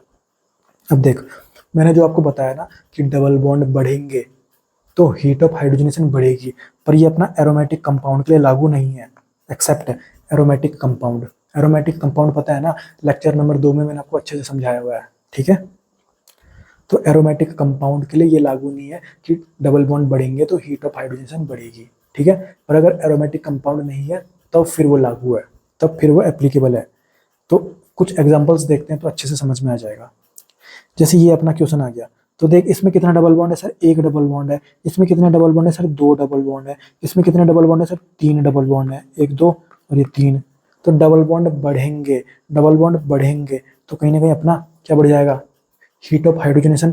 तो सबसे ज़्यादा किसका हुआ हीट ऑफ हाइड्रोजनेशन, सी का, फिर बी का, फिर किसका हुआ, ए का होगा। सिंपल हो गया, ठीक है। अगला क्वेश्चन देखते हैं। सर इसमें डबल बॉन्ड कितना है, 2 डबल बॉन्ड है, तो यहाँ पर भी 2 डबल बॉन्ड है। तो अब तो डबल बॉन्ड बराबर हो गए, तो हमको क्या देखनी है, स्टेबिलिटी देखनी है। सर यहाँ पर देखो कोपचा खाली है, कोपचा खाली है मतलब ये सर नॉन एरोमेटिक है, और इसके पास 4 है, और 4 मतलब ये सर एंटी एरोमेटिक है। और मुझे पता है सर एंटी एरोमेटिक तो सबसे लीस्ट स्टेबल होता है, मतलब नॉन एरोमेटिक क्या होगा, ज़्यादा स्टेबल होगा किससे, स्टेबिलिटी में निकालू ना, तो ए की ग्रेटर देन बी होगी, क्योंकि सबसे ज़्यादा स्टेबल अपना एरोमेटिक होता है, फिर नॉन एरोमेटिक होता है, और सबसे कम कौन होता है, एंटी एरोमेटिक। ये मैंने आपको ऑलरेडी लेक्चर नंबर 2 में पढ़ाया हुआ है। तो स्टेबिलिटी के इन्वर्सली रिलेशन होता है ना हीट ऑफ हाइड्रोजनेशन का, तो हीट ऑफ हाइड्रोजनेशन क्या हो जाएगा, बी इज ग्रेटर देन ए। कितना सिंपल है। अगला क्वेश्चन देखते हैं। अब देख इसमें कितना डबल बॉन्ड है, 2 डबल बॉन्ड है, और इसमें कितना डबल बॉन्ड है, 1। मुझे पता है सर डबल बॉन्ड बढ़ेंगे तो हीट ऑफ हाइड्रोजनेशन बढ़ेगा, तो हीट ऑफ हाइड्रोजनेशन क्या हो जाएगा, A is greater than B. कितना सिंपल है। अगला क्वेश्चन देखो, सर सर सर यहाँ पर डबल बॉन्ड सेम हो गए, देख यहाँ पर भी एक डबल बॉन्ड, यहाँ पर भी एक डबल बॉन्ड, और यहाँ पर भी एक डबल बॉन्ड, ठीक है। तो अब क्या देखेंगे अपन, स्टेबिलिटी देखेंगे, ठीक है। तो देख कार्बन डबल बॉन्ड, कार्बन पकड़ा, ये भी अल्फा कार्बन, ये भी अल्फा कार्बन, तो अल्फा हाइड्रोजन यहाँ पर कितने हैं सर, 3 और 3 6, ठीक है। कार्बन डबल बॉन्ड, कार्बन पकड़ा, ये भी अल्फा कार्बन, ये भी अल्फा कार्बन, अल्फा हाइड्रोजन कितने हो गए, 3 और 3 6। कार्बन डबल बॉन्ड, कार्बन पकड़ा, ये वाला अल्फा कार्बन, तो इसमें 2 हाइड्रोजन हुए, तो अल्फा हाइड्रोजन कितने हो गए, 2 हो गए। ये अल्फा हाइड्रोजन निकालने मैंने आपको अच्छे से पढ़ा रखा है जब मैं आपको हाइपर कंजुगेशन पढ़ाया था, ठीक है। तो अगर मैं क्या निकालूं, स्टेबिलिटी, तो इसमें तो सबसे कम है ना, तो सी की स्टेबिलिटी तो सबसे लास्ट कम आने वाली है, सी की स्टेबिलिटी तो सबसे कम होगी। अब इसमें देख ये ट्रांस है और ये सिस है, तो ट्रांस की ज़्यादा होती है, मतलब ए की ज़्यादा होगी, फिर बी आएगा, फिर सी आएगा, तो ये तो स्टेबिलिटी की सीक्वेंस हो गई। पर हमको स्टेबिलिटी थोड़ी निकालनी है, अपने को तो हीट ऑफ हाइड्रोजनेशन निकालना है ना, तो आंसर आ जाएगा मेरा सी बी ए। कितना सिंपल है, कितना सिंपल है, ठीक है। ये भी हो गया अपना। अगला क्वेश्चन देखते हैं अपन। अब देख यहाँ पर कितने डबल बॉन्ड है सर, 2 डबल बॉन्ड है, यहाँ पर कितने डबल बॉन्ड है, 3 डबल बॉन्ड है, और यहाँ पर कितने डबल बॉन्ड है, 1 डबल बॉन्ड है। मेरे को पता है सर डबल बॉन्ड बढ़ेंगे तो हीट ऑफ हाइड्रोजनेशन भी बढ़ती है, तो ये अपना ए है, ये अपना बी है, और ये अपना सी है, तो सबसे ज़्यादा बी की होनी चाहिए, फिर ए की होनी चाहिए, फिर सी की होनी चाहिए, पर ऐसा नहीं होता है। मैंने आपको बताया था एरोमेटिक रिंग आ जाएगी ना, तो वहाँ पर अपने को ऐसा नहीं देखना होता कि डबल बॉन्ड बढ़ेगा तो हीट ऑफ हाइड्रोजनेशन बढ़ेगी। यहाँ पर देख ये एरोमेटिक है भाई, क्योंकि 6 हो गया ना, 6 में तो एरोमेटिक ही आता है, 2 और 2 2 2 और 2 4 और 2 6, 6 में तो एरोमेटिक आता है ना, तो ये एरोमेटिक हो गया। अब एरोमेटिक तो बहुत ज़्यादा स्टेबल होता है, और स्टेबल बहुत ज़्यादा हो गया तो हीट ऑफ हाइड्रोजनेशन कम हो जाएगी ना। मैंने आपको बताया था स्टेबिलिटी के इन्वर्सली रिलेशन होता है हीट ऑफ हाइड्रोजनेशन का, तो एरोमेटिक की स्टेबिलिटी तो बहुत ज़्यादा है, तो इसकी हीट ऑफ हाइड्रोजनेशन क्या हो जाएगी, सबसे कम हो जाएगी, ठीक है। तो हालांकि सबसे कम तो किसकी होगी, यहाँ पे सी की होगी, क्योंकि इसके पास सिर्फ एक डबल बॉन्ड है, पर सबसे ज़्यादा किसकी होनी चाहिए थी, इसकी होनी चाहिए थी, बी की, पर बी की किस में आ जाएगी, बी बीच में आ जाएगी, ठीक है। तो सबसे ज़्यादा किसकी होगी, ए की, फिर किसकी होगी, बी की, फिर किसकी होगी, अपनी सी की। तो ये अपने को समझ में आना चाहिए। बी बीच में क्यों चला गया, बी थोड़ा पीछे क्यों चला गया, क्योंकि सर उसमें क्या हो रहा था अपना, उसमें क्या हो रहा था, एरोमेटिक है वो, और एरोमेटिक की स्टेबिलिटी क्या होती है, बहुत ज़्यादा, और स्टेबिलिटी बढ़ गई तो हीट ऑफ हाइड्रोजनेशन थोड़ा क्या हो जाता है, कम हो जाता है, ठीक है। तो मैंने को हीट ऑफ हाइड्रोजनेशन भी मैंने अच्छे से कर लिया, हीट ऑफ हाइड्रोजनेशन भी मैंने आपको अच्छे से पढ़ा दिया, और इससे रिलेटेड मैंने आपको कितने क्वेश्चन दिए हैं, देखो 5 क्वेश्चन इससे रिलेटेड मैंने आपको दिए हुए हैं, जो आपको पीडीएफ में मैं दे रहा हूँ, ठीक है। तो वो भी क्वेश्चन आप अगर कर लोगे ना अच्छे से, तो हीट ऑफ हाइड्रोजनेशन से कोई भी क्वेश्चन आए ना फ्यूचर में, तो वो आपका अटकने वाला नहीं है। समझ में आ गया, ठीक है। अब चलते हैं अगला कंसेप्ट। अगला कंसेप्ट है अपना heat of combustion, heat of combustion, ठीक है। अब देख नंबर ऑफ कार्बन, कार्बन बढ़ेंगे ना, कार्बन बढ़ेंगे ना, तो हीट ऑफ कंबशन भी बढ़ेगा, सिंपल है। कार्बन जिसमें जितने ज़्यादा, उसमें उतनी ज़्यादा क्या, हीट ऑफ कंबशन, उसमें उतनी ज़्यादा क्या, हीट ऑफ कंबशन, ठीक है। और अगर कार्बन बराबर हो गए, अगर कार्बन बराबर हो गए, तो हमको वापस से वही देखना है, जैसे मैं हीट ऑफ हाइड्रोजनेशन में देखता था कि inversely relation to stability, stability ज़्यादा तो हीट ऑफ कंबशन कम, स्टेबिलिटी कम तो हीट ऑफ कंबशन ज़्यादा, ठीक है। ये कब देखना है, जब कार्बन क्या हो जाएंगे, सेम हो जाएंगे, और कार्बन अगर डिफरेंट है तो जितने ज़्यादा कार्बन उतनी ज़्यादा क्या, हीट ऑफ कंबशन, सिंपल समझ आ गया। और अगर अभी भी समझ में नहीं आ रहा, बिल्कुल समझ ही नहीं आता हमको, तो बिल्कुल हम तो अनपढ़ बैठे हुए हैं, तो फिर भी कोई बात नहीं, अब हम एग्जाम्पल करेंगे तो समझ में आ जाएगा। अब देख ए और बी, सर इसमें 6 कार्बन है, सर इसमें 6 कार्बन है, सर इसमें 4 कार्बन है। आपने बताया था सर कार्बन ज्यादा होंगे तो हीट ऑफ कंबशन ज्यादा होगा। Sir heat of combustion sir A का ज्यादा होगा बी से। सिंपल है, ठीक है। अगला क्वेश्चन, सर कार्बन यहाँ पे बराबर हो गए, 1 2 3 4, इसमें भी कितना है, 1 2 3 4 कार्बन बराबर हो गए। तो आपने बोला था सर स्टेबिलिटी देखनी है, ठीक है, तो स्टेबिलिटी दिखाता हूँ आपको। कार्बन डबल बॉन्ड कार्बन पकड़ा, ये भी अल्फा कार्बन, ये भी अल्फा कार्बन, अल्फा हाइड्रोजन हो गया अपना 6। इसमें भी देख कार्बन डबल बॉन्ड कार्बन पकड़ा, ये भी अल्फा कार्बन, ये भी अल्फा कार्बन, अल्फा हाइड्रोजन हो गए।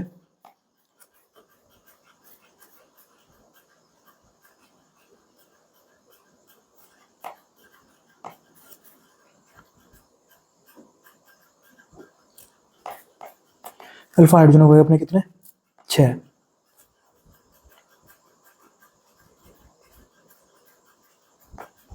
एक सेकेंड हो।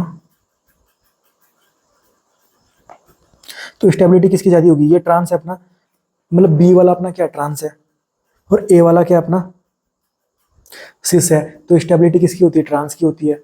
और सिस और ट्रांस हम कब देखते हैं, जब अल्फा हाइड्रोजन क्या हो जाए, बराबर हो जाए। तो देखो यहाँ पर दोनों में अल्फा हाइड्रोजन कितने हो रहे हैं, 6 6 हो रहे हैं, मतलब बराबर हो गए। तो trans alkene is more stable than cis alkene. तो स्टेबिलिटी किसकी ज्यादा होगी, बी की ज्यादा होगी ए से। स्टेबिलिटी किसकी ज्यादा होगी, बी की ज्यादा होगी ए से। और मेरे को निकालना है हीट ऑफ कंबशन, मेरे को क्या निकालना है, हीट ऑफ कंबशन निकालना है। तो हीट ऑफ कंबशन स्टेबिलिटी के क्या है, इनवर्स रिलेशन है ना। तो हीट ऑफ कंबशन क्या हो जाएगा, A is greater than B. Heat of combustion क्या हो जाएगा, A is greater than B. समझ में आ गया। तो अगर आपको ये भी समझ में आ गया, तो जो 9th नंबर कंसेप्ट है, 9th number concept heat of combustion का, तो वो आपको अच्छे से समझ में आ गया। और उससे रिलेटेड मैंने आपको 5 क्वेश्चन दिए हुए हैं। कितने क्वेश्चन, 5 क्वेश्चन। तो ये क्वेश्चन भी आप जब अच्छे से प्रैक्टिस कर लोगे ना, तो आपका पूरा क्या हो जाएगा, बिल्कुल तैयार हो जाएगा हीट ऑफ कंबशन से। तो हीट ऑफ कंबशन से भी कोई क्वेश्चन आपका एग्जाम में आएगा ना, तो वो आपका फंसने वाला नहीं है। मैंने सारे कंसेप्ट निकाल दिए आपको, और उस कंसेप्ट से रिलेटेड मैं आपको क्वेश्चंस भी ढूंढ ढूंढ के दे रहा हूँ, ताकि आपको कहीं पे भी बिल्कुल भी कोई कमी ना छूट जाए, ठीक है। हम देखते हैं कंसेप्ट नंबर 10। तो कंसेप्ट नंबर 10 अपना है बॉन्ड लेंथ कंपैरिजन। कभी कभी क्वेश्चन आ जाता है ना नीट में कि बॉन्ड लेंथ को कंपेयर करो आप, ठीक है। तो देख, मुझे ये पता होना चाहिए कि जो सिंगल बॉन्ड होता है ना, उसकी बॉन्ड लेंथ सबसे ज्यादा होती है। जो सिंगल बॉन्ड होता है ना, उसकी बॉन्ड लेंथ सबसे ज्यादा होती है। उसके बाद आता है पार्सली डबल बॉन्ड, ये अपना आ गया सिंगल बॉन्ड, ये आ गया अपना पार्सली डबल बॉन्ड, ये आ गया अपना कंप्लीट डबल बॉन्ड, और ये आ गया अपना ट्रिपल बॉन्ड, ठीक है। तो सबसे ज्यादा बॉन्ड लेंथ होती है सिंगल बॉन्ड की, फिर होती है पार्सली डबल बॉन्ड की, फिर होती है अपना कंप्लीट डबल बॉन्ड, और फिर लास्ट में आता है वो जो सबसे कम छोटी बॉन्ड लेंथ होती है, वो किसकी होती है, ट्रिपल बॉन्ड की होती है, ठीक है। पर जब पार्सली डबल बॉन्ड अपन देखेंगे ना, तो उसमें अपन देखेंगे कि जितना ज्यादा रेजोनेंस हो रहा होगा ना, जितना ज्यादा रेजोनेंस हो रहा होगा ना, बॉन्ड लेंथ उतनी कम हो जाएगी, बॉन्ड लेंथ उतनी कम हो जाएगी। रेजोनेंस जितना ज्यादा हो रहा होगा ना, बॉन्ड लेंथ उसकी क्या हो जाएगी, उतनी कम हो जाएगी, ठीक है। एग्जाम्पल करके देखते हैं इसको। अब देख, जैसे ये एग्जाम्पल है, तो जो ए वाला है ना, तो ए वाले में कोई रेजोनेंस हो ही नहीं रहा, ए वाले में कोई रेजोनेंस हो ही नहीं रहा। तो जो ये L1 है ना, ये तो कंप्लीट क्या है, सिंगल बॉन्ड है, ठीक है सर। बी वाले में देख, ये जो क्लोरीन है, इसके पास 3 लोन पेयर होंगे ना, इसके पास 3 लोन पेयर होंगे ना, क्योंकि टोटल 8 इलेक्ट्रॉन करने होते हैं। अभी सिर्फ इसके पास सिर्फ 2 इलेक्ट्रॉन है देख, तो टोटल 8 इलेक्ट्रॉन करने के लिए 3 लोन पेयर रखने पड़े ना। तो मतलब क्लोरीन के पास कहीं ना कहीं 3 लोन पेयर हैं, ठीक है। तो यहाँ पर डबल बॉन्ड, फिर सिंगल बॉन्ड, फिर क्लोरीन की खोपड़ी में लोन पेयर, मतलब double bond lone pair resonance यहाँ पर हो रहा है, यस सर। तो जो L2 मुझे सिंगल बॉन्ड दिख रहा है, वो रेजोनेंस में पार्ट लेगा, तो वो क्या बन जाएगा, पार्सली डबल बॉन्ड बनेगा कि नहीं बनेगा, ठीक है। तो जो L2 है वो अपना क्या, पार्सली डबल बॉन्ड है, ठीक है।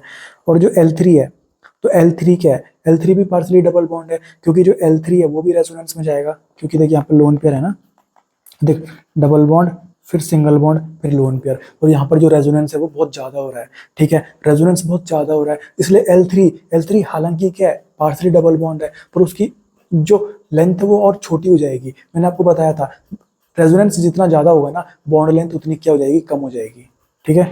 तो बॉन्ड लेंथ सबसे ज्यादा किसकी होगी, ए की होगी, फिर बी की होगी, और सी की तो बहुत कम हो जाएगी, ठीक है। ये सब मैं अगर हटाऊं, मतलब मैं बोलूँ बॉन्ड लेंथ L1 की सबसे बड़ी होगी, फिर L2 की, और सबसे छोटी किसकी होगी, L3 की हो जाएगी बॉन्ड लेंथ। ठीक है, ये अपने को समझ में आ गया। ठीक है, तो बॉन्ड लेंथ का यही कंसेप्ट था कि सबसे ज़्यादा बॉन्ड लेंथ किसकी होती है, सिंगल बॉन्ड की होती है, और सबसे कम बॉन्ड लेंथ किसकी होती है, ट्रिपल बॉन्ड की होती है। ठीक है, तो मैं उम्मीद करता हूँ कि बॉन्ड लेंथ आपको समझ में आ गया होगा। इससे रिलेटेड मैंने 5 क्वेश्चंस आपको दिए हुए हैं, उन 5 क्वेश्चंस को लगा लेना, तो बॉन्ड लेंथ का आपका कंसेप्ट पूरा क्या हो जाएगा, क्लियर हो जाएगा, नीट 2025 के लिए तैयार हो जाएगा। उसके बाद हम पढ़ते हैं कंसेप्ट नंबर 11। तो कंसेप्ट नंबर 11 अपना है डाइपोल मोमेंट। ठीक है, तो डाइपोल मोमेंट को अपन म्यू से डिनोट करते हैं, म्यू। म्यू मतलब ये म्यू। ठीक है, अब देख, तो mu is equal to Q into bond length, मतलब dipole moment is equal to charge into क्या होता है, बॉन्ड लेंथ होता है। तो ये अपने को फॉर्मूला नहीं देखना, ये फॉर्मूला अपने को नहीं देखना, ये इनऑर्गेनिक केमिस्ट्री में आएगा अपना। ठीक है, अभी बस इतना देखना है अपने को कि जो डाइपोल मोमेंट है ना, वो बॉन्ड लेंथ के क्या है, डायरेक्टली प्रोपोर्शनल है। मतलब बॉन्ड लेंथ बढ़ेगी तो डाइपोल मोमेंट भी बढ़ेगा, बॉन्ड लेंथ घटेगी तो डाइपोल मोमेंट भी घटेगा। और मैंने अभी थोड़ी देर पहले आपको बॉन्ड लेंथ निकालना सिखा दिया है कंसेप्ट नंबर 10 में। तो बॉन्ड लेंथ अगर आप निकाल लोगे ना, तो वही सेम टू सेम पैटर्न किसका फॉलो होने वाला है, डाइपोल मोमेंट का। मतलब दोनों का आंसर क्या आएगा, सेम आएगा। ठीक है, तो बॉन्ड लेंथ वाले जितने भी क्वेश्चंस प्रैक्टिस आप करोगे, तो वो आपके डाइपोल मोमेंट में भी आप उसको अप्लाई कर सकते हो, और डाइपोल मोमेंट के जो क्वेश्चंस प्रैक्टिस करोगे, तो वही सेम टू सेम आंसर आपके बॉन्ड लेंथ के भी आने वाले हैं। तो इससे रिलेटेड भी मैं आपके 5 क्वेश्चंस आपको दूंगा, वो 5 क्वेश्चंस आपको प्रैक्टिस करने हैं, तो आपका कहीं ना कहीं क्या हो जाएगा, डाइपोल मोमेंट बॉन्ड लेंथ का कंसेप्ट पूरा क्लियर हो जाएगा। ठीक है, अब आता है अपना कंसेप्ट नंबर 12। तो कंसेप्ट नंबर 12 अपना है बॉन्ड डिसोसिएशन एनर्जी। कौन सी एनर्जी, बॉन्ड डिसोसिएशन एनर्जी। ठीक है, या फिर इसको बोले अपन बॉन्ड एनर्जी। ठीक है, तो ये सिंपल सा क्या होता है, ये इन्वर्सली रिलेशन होता है किसका, स्टेबिलिटी ऑफ फ्री रेडिकल।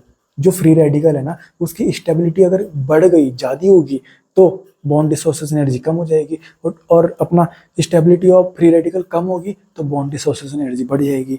मतलब इसका रिलेशन किसके साथ है, इन्वर्सली रिलेशन है किसके साथ, स्टेबिलिटी ऑफ फ्री रेडिकल। ठीक है, तो जैसे मैं यहाँ पे क्वेश्चन आन देखता हूँ, तो इसको मैंने पकड़ा, बगल वाला कार्बन अल्फा कार्बन, उसके पास हाइड्रोजन कितने हैं, 3 है, तो अल्फा हाइड्रोजन 3 लिख दिया मैंने। ठीक है, कार्बन फ्री रेडिकल को पकड़ा, alpha carbon alpha carbon alpha carbon, alpha hydrogen कितने हो गए, 3 और 3 6 और 3 9, अल्फा हाइड्रोजन 9 हो गए। ठीक है, तो स्टेबिलिटी ज़्यादा किसकी है, स्टेबिलिटी ज़्यादा किसकी यहाँ पे, बी की है, बी की है ए से। पर जो बॉन्ड डिसोसिएशन एनर्जी है ना, वो तो स्टेबिलिटी ऑफ फ्री रेडिकल की इन्वर्सली रिलेशन है। तो आंसर क्या आ जाएगा, A is greater than B. मतलब ए की बॉन्ड डिसोसिएशन एनर्जी बी से क्या है, ज़्यादा है। अगला देखते हैं अपन।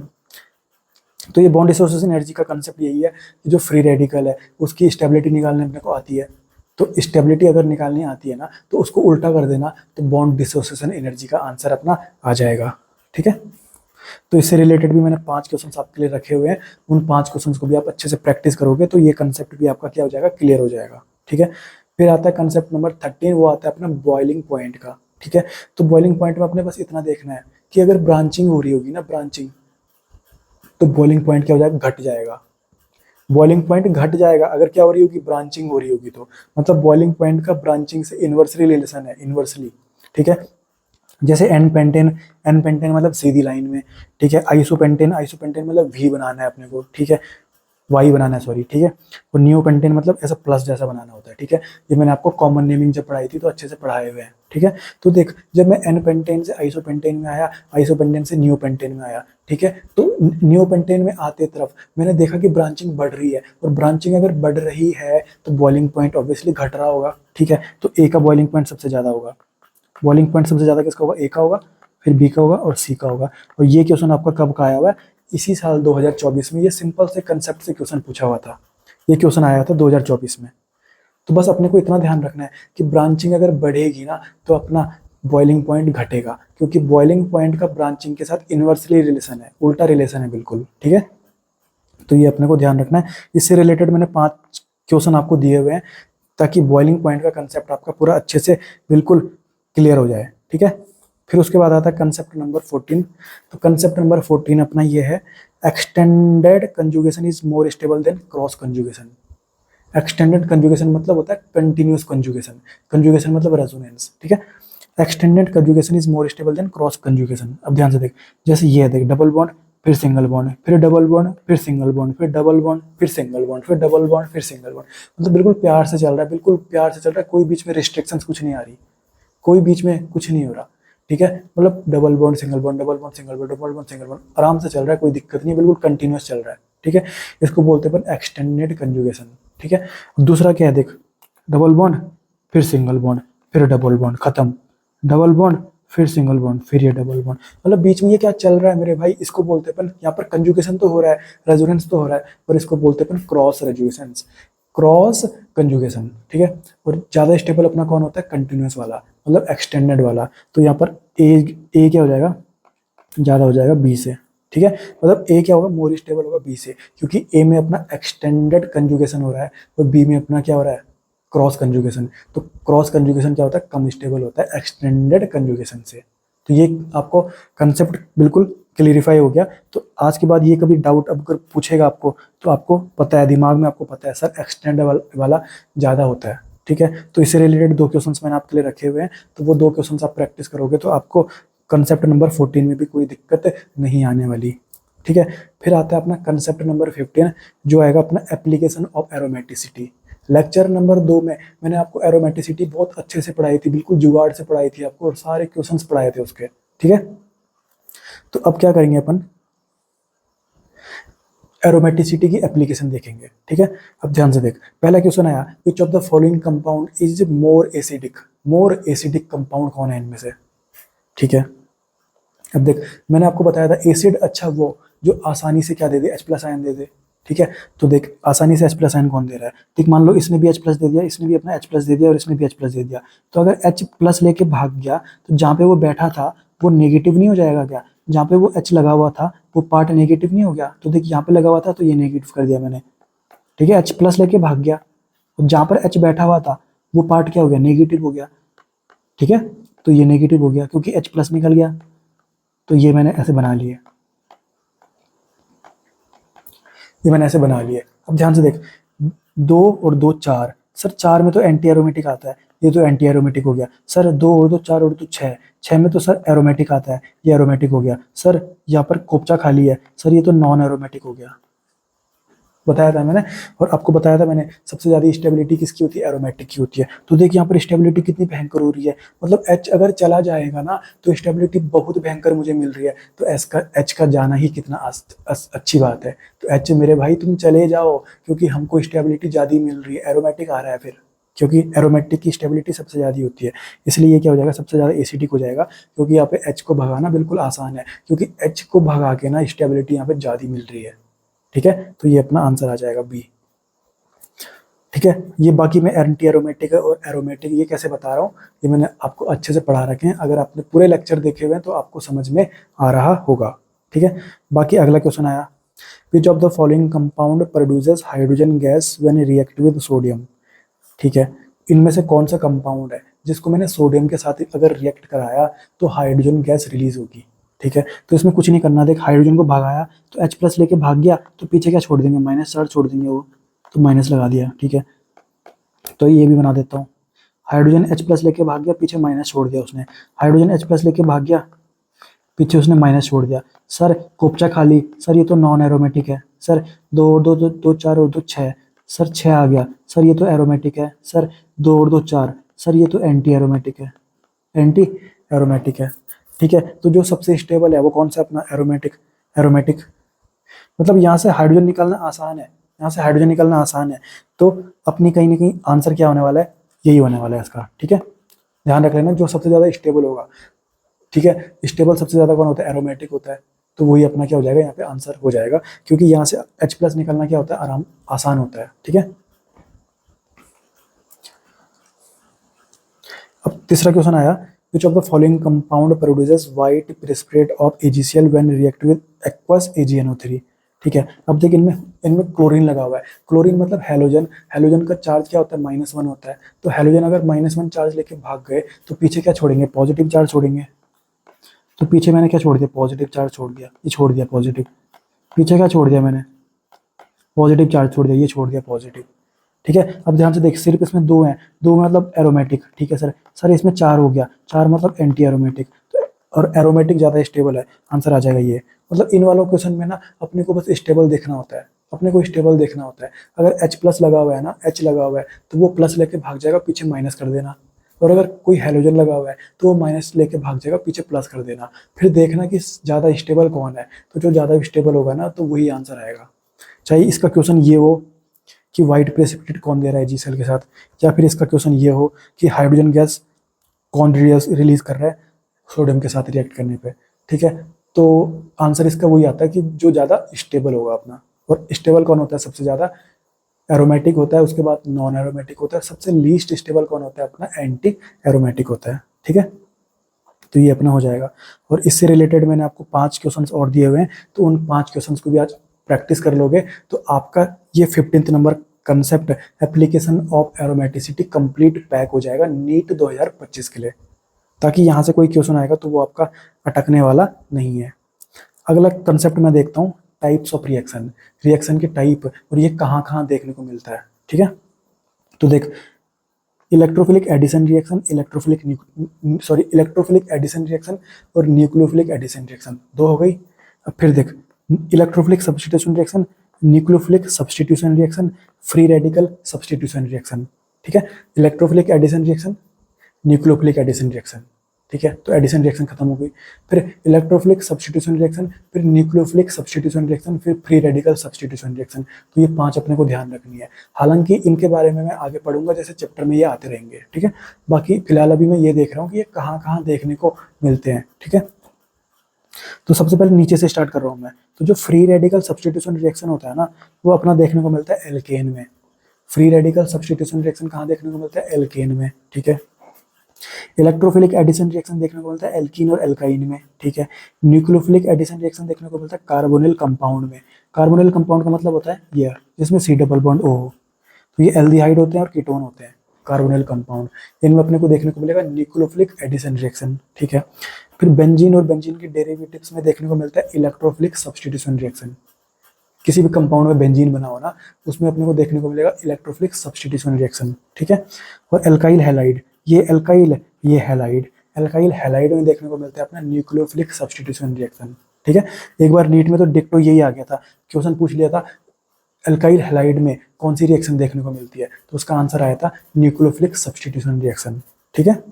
तो ये अपने को ध्यान होना चाहिए कि 5 प्रकार की रिएक्शंस और ये कहाँ कहाँ देखने को मिलती है, क्योंकि नीट में कभी कभी बिल्कुल सिंपल सा इनको ही पूछ लेता है कि ये रिएक्शन कहाँ देखने को मिलेगी, ठीक है।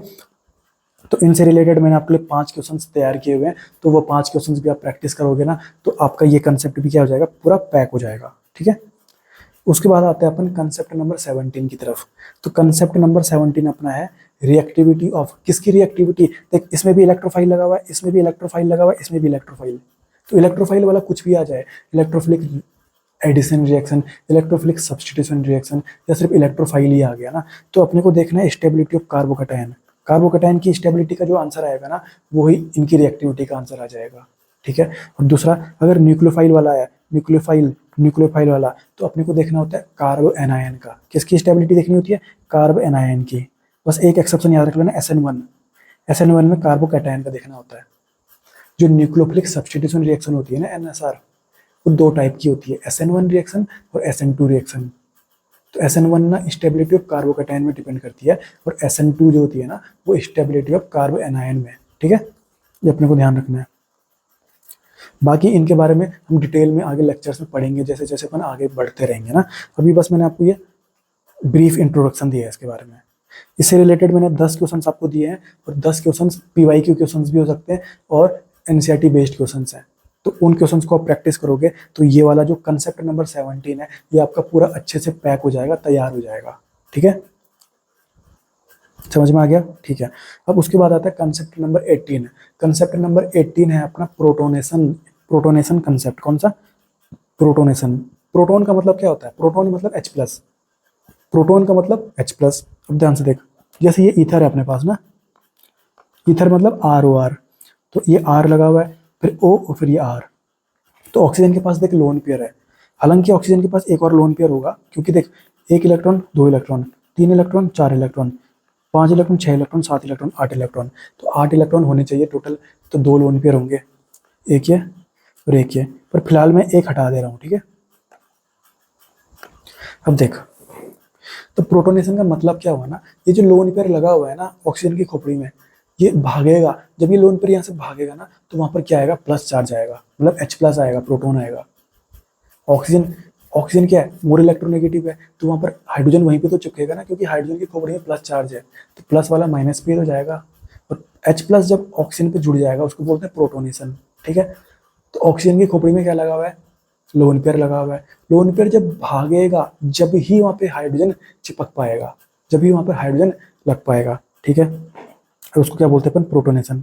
अब देख, मुझे पता है प्लस आई वाले क्या होते हैं, लोन पेयर को और नेगेटिव चार्ज को भगाते हैं, ये मैंने आपको कितनी बार बता दिया। तो जो प्लस आई वाले होते हैं वो लोन पेयर को भगाते हैं।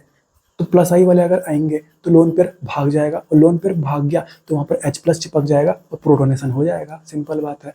पर अगर माइनस आई वाले आ गए या फिर कोई रेजोनेंस वाला लग गया, और जिसके कारण वो जो लोन पेयर है वो भी रेजोनेंस में पार्ट लेने लग गया, तो फिर वो रेजोनेंस में लग जाएगा, तो लोन पेयर भाग नहीं पाएगा। लोन पेयर भाग नहीं पाया तो कहीं ना कहीं वहां पर H प्लस कैसे आएगा, तो फिर प्रोटोनेशन नहीं हो पाएगा, ठीक है। तो बस अपने को देखना है कि प्लस आई वाला है या माइनस आई वाला है। प्लस आई वाले लोन पेयर को भगाते हैं और माइनस आई वाले लोन पेयर को भागने नहीं देते, या फिर रेजोनेंस वाले भी लोन पेयर को भागने नहीं देते, ठीक है।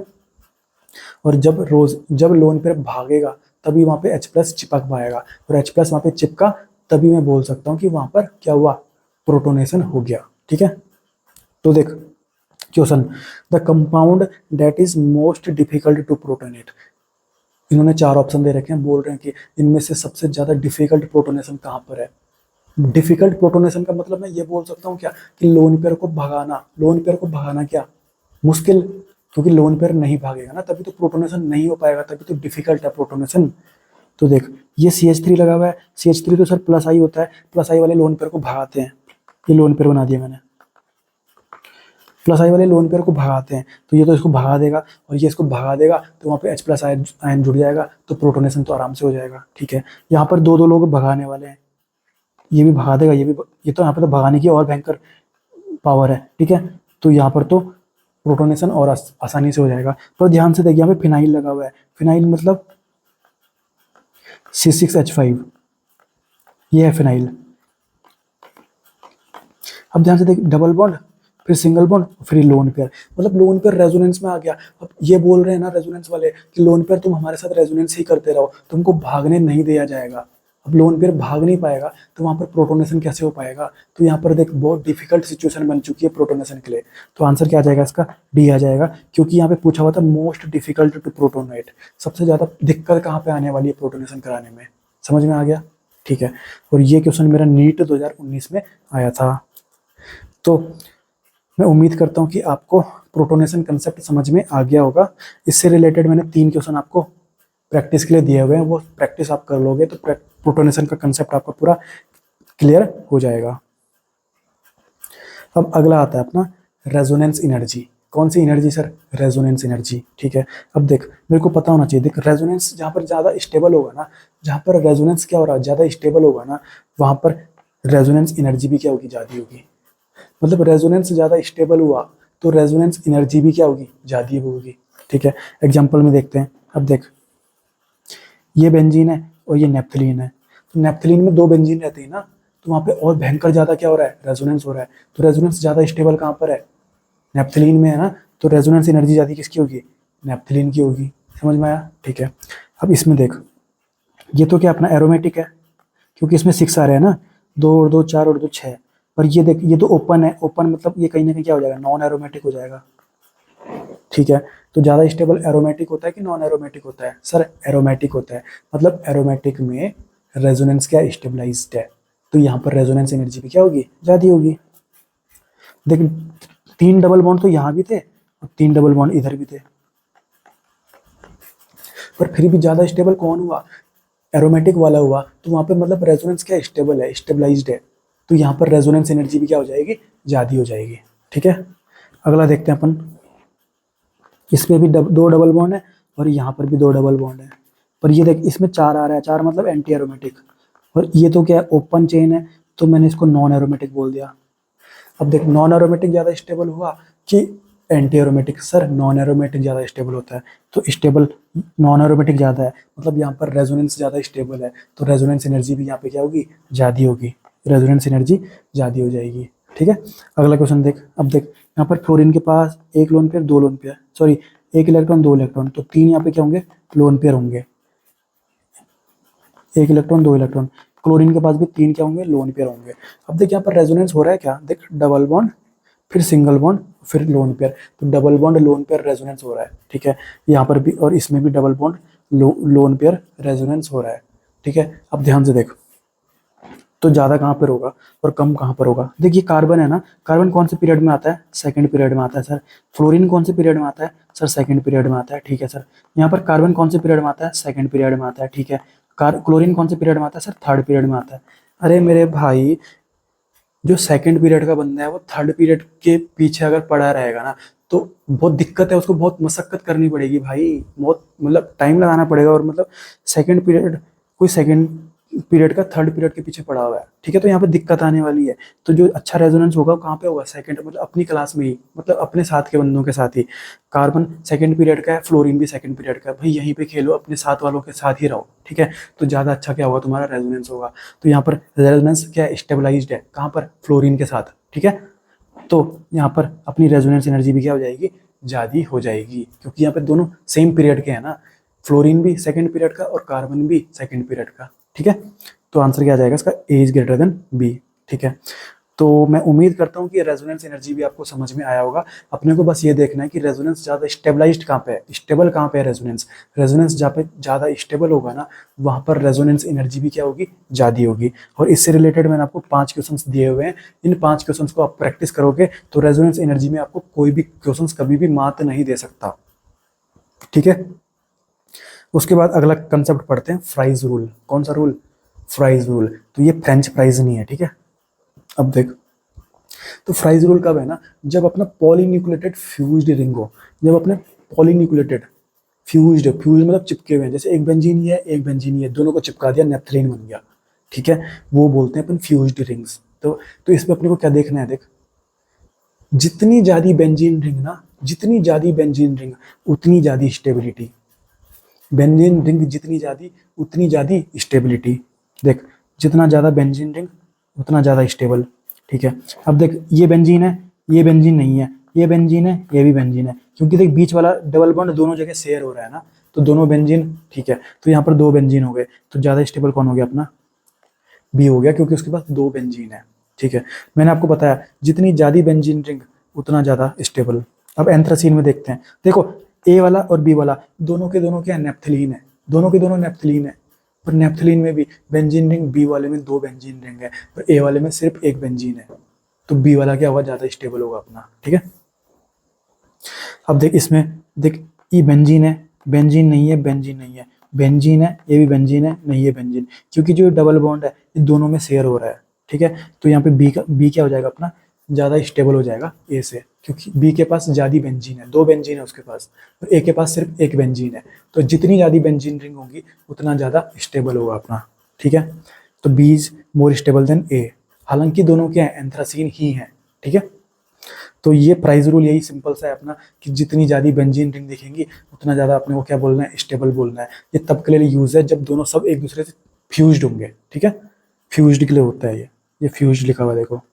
तो इससे रिलेटेड मैंने 3 क्वेश्चन आपके लिए रखे हुए हैं, वो 3 क्वेश्चन भी आप प्रैक्टिस करोगे तो ये प्राइस रूल से रिलेटेड कोई भी क्वेश्चन आपको कभी भी दिक्कत नहीं देने वाला।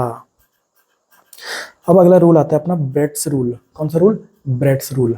ठीक है, अब देख ये देख, ये जो कार्बन लगा हुआ है ना और ये जो कार्बन लगा हुआ है, ध्यान से देख ले, ध्यान से चित्र देख ले, ये 3 जगह से खेल हो रहा है, 3 जगह से, और इसके पास सारे सिंगल बॉन्ड है, मतलब ये कार्बन क्या है, sp3 कार्बन है। और इस कार्बन को अपन बोलते हैं ना, इस कार्बन को अपन बोलते हैं ब्रिज हेड कार्बन। क्या बोलते हैं अपन, ब्रिज हेड कार्बन। ठीक है, और ये कैसा sp3 है, क्योंकि सारे सिंगल बॉन्ड है। और ये नीचे वाला भी, इसको भी बोलते हैं ब्रिज हेड कार्बन, ये भी अपना sp3 है। ठीक है, तो ब्रिज हेड कार्बन आपने पहचानना सीख लिया। वैसे सिमिलरली यहाँ पर भी ये भी ब्रिज हेड कार्बन है, ये भी ब्रिज हेड कार्बन है, ये भी ब्रिज हेड कार्बन है, ये भी ब्रिज हेड कार्बन है। तो ब्रिज हेड कार्बन आप पहचानना सीख गए, पहचानना सीख गए। ठीक है। तो होता क्या है ना, जो ब्रिज हेड कार्बन है मेरे पास, वहां पर अगर तुमको कभी प्लस चार्ज दिखाई दे, वहां पर कभी तुमको फ्री रेडिकल दिखाई दे, वहां पर कभी तुमको डबल बॉन्ड दिखाई दे, तीन लोग, एक तो पॉजिटिव चार्ज, एक फ्री रेडिकल और एक डबल बॉन्ड, ये अगर दिखाई देना तुमको, मतलब भगवान कसम, मतलब उसकी स्टेबिलिटी बिल्कुल अनस्टेबल हो जाता है, वो खत्म, स्टेबिलिटी बिल्कुल गायब। मतलब अगर तुमको ब्रिज हेड कार्बन पे plus charge, loan sorry plus charge, free radical और डबल बॉन्ड दिखाई दे, तो उसकी स्टेबिलिटी बिल्कुल क्या कर देना है, जीरो कर देना है, अनस्टेबल हो जाता है बिल्कुल। ठीक है, बिल्कुल क्या हो जाता है, अनस्टेबल हो जाता है। अब मैं तुमको एक एग्जांपल करा के बताता हूँ। सर देखो ये क्या है, ये सर ये तो ब्रिज हेड कार्बन है, ठीक है, यहाँ पे प्लस चार्ज लगा दिया। आपने बताया था ब्रिज हेड कार्बन में प्लस चार्ज अगर लगेगा तो उसकी स्टेबिलिटी बिल्कुल कम हो जाएगी, मतलब ए की स्टेबिलिटी तो सबसे कम हो जाएगी। ठीक है, अब बी और सी में देखते हैं, तो देख यहाँ पर अल्फा हाइड्रोजन कितने हैं, रेजोनेंस वो चलेगा यहाँ पे हाइपर कंजुगेशन, अल्फा कार्बन ये, अल्फा कार्बन ये, अल्फा कार्बन ये। यहाँ पर हाइड्रोजन कितने हैं, दो, तीन सॉरी, यहाँ पर दो और यहाँ पर एक, तीन और दो पाँच और एक छः, अल्फा हाइड्रोजन कितने हो गए, सिक्स हो गए। अल्फा कार्बन ये है, यहाँ पर अल्फा हाइड्रोजन कितने हो गए, एक अल्फा हाइड्रोजन होगा इसके पास, सिर्फ एक। ठीक है, तो सबसे ज़्यादा स्टेबल कौन होगा, अपना बी होगा, फिर अपना सी होगा, और सबसे कम स्टेबल कौन है, अपना ए हो गया। ए सबसे कम स्टेबल क्यों हो गया सर, क्योंकि ब्रिज हेड कार्बन पे पॉजिटिव चार्ज लगा हुआ था। मैंने आपको बताया था ब्रिज हेड कार्बन पे अगर पॉजिटिव चार्ज दिखाई दे तो उसकी स्टेबिलिटी क्या हो जाएगी, बहुत कम हो जाएगी। पॉजिटिव चार्ज, फ्री रेडिकल या डबल बॉन्ड। ठीक है, समझ में आ गया। ठीक है, तो ये कौन सा रूल था, अपना ब्रेड्स रूल था। और इससे रिलेटेड मैंने आपको 5 क्वेश्चन दिए हुए हैं, वो 5 क्वेश्चन भी आप प्रैक्टिस कर लोगे तो ब्रेड्स रूल आपका अच्छे से कंप्लीट हो जाएगा। ठीक है, अब आता है अपना अगला कंसेप्ट, इसमें अपन पढ़ेंगे डांसिंग रेजोनेंस। मतलब रेजोनेंस डांस कर रहा है, इसको अपन ये भी बोल सकते हैं कि सिंगल बॉन्ड रेजोनेंस, क्या, सिग्मा रेजोनेंस, सिग्मा रेजोनेंस। ठीक है, डांसिंग रेजोनेंस को क्या बोलते हैं अपन, सिग्मा रेजोनेंस। तो देखिए किस में देखने को मिलता है, ये देखने को मिलता है अपना साइक्लोप्रोपेन में। किसमें, साइक्लोप्रोपेन, ये बन गया साइक्लोप्रोपेन। ठीक है, अब देख साइक्लोप्रोपेन में क्या होता है ना, जो सिग्मा बॉन्ड होता है वो किसकी तरह बिहेव करता है, पाई बॉन्ड की तरह। ठीक है, तो ये साइक्लोप्रोपेन मैंने बनाया। ठीक है, और इसके एडजेसेंट में, इसके बराबर में CH2 पॉजिटिव मैंने लिख देना है, CH2 पॉजिटिव लिख देना है। तो ये क्या शो करता है, डांसिंग रेजोनेंस शो करता है। और याद रखना कभी भी ये स्ट्रक्चर आपको दिखाई देना, मतलब आपको दिमाग में आना चाहिए कि इसका रेजोनेंस क्या होता है, इसमें बहुत भयंकर होता है। मतलब ये क्या होगा, बहुत स्टेबल होने वाला है, बहुत ज़्यादा स्टेबल होगा। ठीक है, स्टेबिलिटी इसकी क्या होगी, बहुत ज़्यादा होगी। क्यों होती है बहुत ज़्यादा स्टेबिलिटी, क्योंकि ये कैसा रेजोनेंस शो करता है, डांसिंग रेजोनेंस शो करता है। डांसिंग रेजोनेंस कौन, साइक्लोप्रोपेन, उसके ऊपर क्या लगा देना अपने को, CH2 पॉजिटिव कार्बोकेटाइन लगा देना है। ठीक है, तो ये अपने को ध्यान रखना। इससे रिलेटेड मैंने आपको कितने 5 क्वेश्चंस प्रोवाइड किए हुए हैं, वो 5 क्वेश्चंस भी आप प्रैक्टिस करोगे तो डांसिंग रेजोनेंस का कोई भी कंसेप्ट, कोई भी क्वेश्चन आपका गलत नहीं होने वाला। ठीक है, अब हम देखते हैं कंसेप्ट नंबर 23। तो कंसेप्ट नंबर 23 अपना आता है SIR। SIR यहाँ पे स्टीरिक इनहिबिशन ऑफ रेजोनेंस, मतलब रेजोनेंस को क्या करना है, इनहिबिट करना है, कम करना है। ठीक है, अब देखो जैसे मेरे पास बेंजीन है, ठीक है, तो बेंजीन के यहाँ पे एक ग्रुप लगा हुआ है और यहाँ पर ऑर्थो पोजीशन में एक दूसरा ग्रुप लगा हुआ है। ठीक है, और अगर ये दोनों ग्रुप क्या हुए, मेरे बल्कि ग्रुप हुए, बल्कि ग्रुप, बल्कि ग्रुप का मतलब होता है भारी भरकम ग्रुप। ठीक है, तो बल्कि ग्रुप कौन होते हैं, बल्कि ग्रुप, कौन ग्रुप नॉन बल्कि होते हैं, वो मैं आपको अभी पढ़ा दूंगा। ठीक है, अभी फिलहाल इतना ध्यान रखो कि अगर बेंजीन के साथ जो G और जो G1 लगा हुआ है ना, ये क्या अपने बल्कि ग्रुप है। तो होता क्या है ना, अगर यहाँ पे ये दोनों बल्कि ग्रुप हुए ना, तो इनमें क्या होता है, लड़ाई झगड़ा होता है, मतलब रिपल्सन होता है। और इस रिपल्सन के कारण क्या होता है, जो G लगा हुआ है ना ग्रुप, तो वो क्या होता है, आउट ऑफ द प्लेन चला जाता है। तो जिस कॉपी में मैं लिख रहा हूँ ना, वो प्लेन है, वो जो बेंजीन बनी हुई है वो उसी प्लेन में है। तो अगर यहाँ पे इनका रिपल्सन हो गया ना, तो ये आउट ऑफ द प्लेन चला जाएगा G, या फिर ऊपर आ जाएगा या फिर अंदर घुस जाएगा। ठीक है, तो जो G है ना, फिर वो रेजोनेंस में पार्ट नहीं लेगा। इसी को क्या बोलते हैं अपन, स्टीरिक इनहिबिशन ऑफ रेजोनेंस। तो इस चक्कर में क्या होता है, रेजोनेंस घट जाता है। ठीक है, तो वही सब मैंने यहाँ पे लिखा हुआ है, if G and G1 bulky groups हुए, then due to repulsion G becomes out of the plane of the benzene ring, so resonance between G and benzene ring decreases, resonance घट जाता है इस चक्कर में। और ये कब होता है, जब कोई बल्कि ग्रुप कहाँ पे लगे, ऑर्थो पोजीशन पे लगा हो। तो इसको अपन ऑर्थो इफेक्ट भी बोलते हैं प्यार से, ऑर्थो, तो इसको प्यार से अपन ऑर्थो इफेक्ट भी बोल सकते हैं। ठीक है, अब ध्यान से देख, अगर जो ये G लगा हुआ है ना ग्रुप, अगर ये COOH है, मतलब ये अगर एसिड है, अगर ये एसिड है, ठीक है, और जो G1 लगा हुआ है ऑर्थो पोजीशन पे वो एक क्या हुआ, बल्कि ग्रुप है, तो यहाँ पर एसिडिक स्ट्रेंथ क्या हो जाएगी, बढ़ जाएगी। एसिडिक स्ट्रेंथ क्या हो जाएगी, बढ़ जाएगी। ठीक है, ये ध्यान रखना अपना। ठीक है, अब देख मैं आपको ये बताऊं कि सर बल्कि ग्रुप कौन होते हैं, तो उससे आसान मुझे ये चीज़ लगा कि मैं आपको नॉन बल्कि ग्रुप बता देता हूं। तो आपको अगर पता है ना कि ये नॉन बल्कि ग्रुप है, तो इनके अलावा कोई आ गए ना तो आप बोल दोगे कि सर ये तो बल्कि ग्रुप्स हैं। तो नॉन बल्कि ग्रुप कौन कौन है, देख F T D H C N O H N H two O minus N H minus C H two positive C H two minus. मतलब अगर ये प्रेजेंट हुए तो फिर मतलब ये नॉन बल्कि ग्रुप है। ठीक है, अगर ये ऑर्थो पोजीशन में भी प्रेजेंट हुए ना तो कोई भी रिपल्सन नहीं होने वाला, कोई भी आउट ऑफ द प्लेन नहीं जाएगा। ठीक है, समझ में आ गया। अब देखो जैसे मैं एग्जांपल कराता हूँ, तो ये देखो यहाँ पे जो जी लगा हुआ है वो तो कहीं ना कहीं क्या सी ओ एच है। ठीक है, तो मैंने आपको बताया था कि अगर ऑर्थो पोजीशन पे कहीं ना कहीं कोई बल्कि ग्रुप आ गया, देखिए यहाँ पे सी एच थ्री लग गया, तो सी एच थ्री क्या नॉन बल्कि ग्रुप में आता है, नहीं आता, मतलब ये सी एच थ्री बल्कि ग्रुप होगा। अब बल्कि ग्रुप हुआ ना सी एच थ्री, तो कहीं ना कहीं ये क्या हो जाएगा, एसिडिक स्ट्रेंथ को क्या कर देगा, बढ़ा देगा। यहाँ पर अपने को एसिडिक स्ट्रेंथ निकालनी थी, तो बी की क्या हो जाएगी, ए से ज़्यादा हो जाएगी। अब यहाँ पर देखो, यहाँ पर अपने को बॉन्ड लेंथ निकालना है एक्स और वाई। ठीक है, अब ध्यान से देखो, ब्रोमीन आ गया ऑर्थो पोजीशन पे, तो ब्रोमीन मैंने क्या यहाँ पे नॉन बल्कि ग्रुप में पढ़ाया आपको, नहीं पढ़ाया, मतलब ब्रोमीन अपना क्या बल्कि ग्रुप है। ठीक है, अब ब्रोमीन बल्कि ग्रुप है ना, तो यहाँ पर क्या होगा, रिपल्सन होगा। तो रिपल्सन के कारण क्या होगा ना, एक ऑक्सीजन नाइट्रोजन के साथ दो ऑक्सीजन लगे हुए हैं, तो एक ऑक्सीजन अंदर चला जाएगा और एक ऑक्सीजन ऊपर आ जाएगा, मतलब प्लेन से एक ऊपर आ गया और एक अंदर घुस गया, मतलब दोनों प्लेन से बाहर चले गए। ठीक है, तो जिसके कारण क्या होगा, जो नाइट्रोजन और ऑक्सीजन के बीच में डबल बॉन्ड है ना, वो रेजोनेंस में पार्ट नहीं लेने वाला, वो रेजोनेंस में पार्ट नहीं लेने वाला।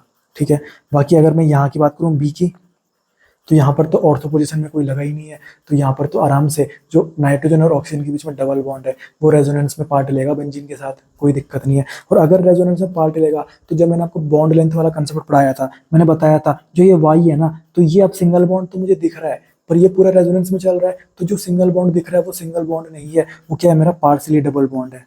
ठीक है, पर अगर मैं एक्स की बात करूं, तो ऊपर जो नाइट्रोजन डबल बॉन्ड ऑक्सीजन है वो तो आउट ऑफ द प्लेन चला गया ना, अब वो बेंजीन के साथ रेजोनेंस नहीं कर रहा, मतलब जो मुझे एक्स सिंगल बॉन्ड दिख रहा है वो सिंगल बॉन्ड ही है।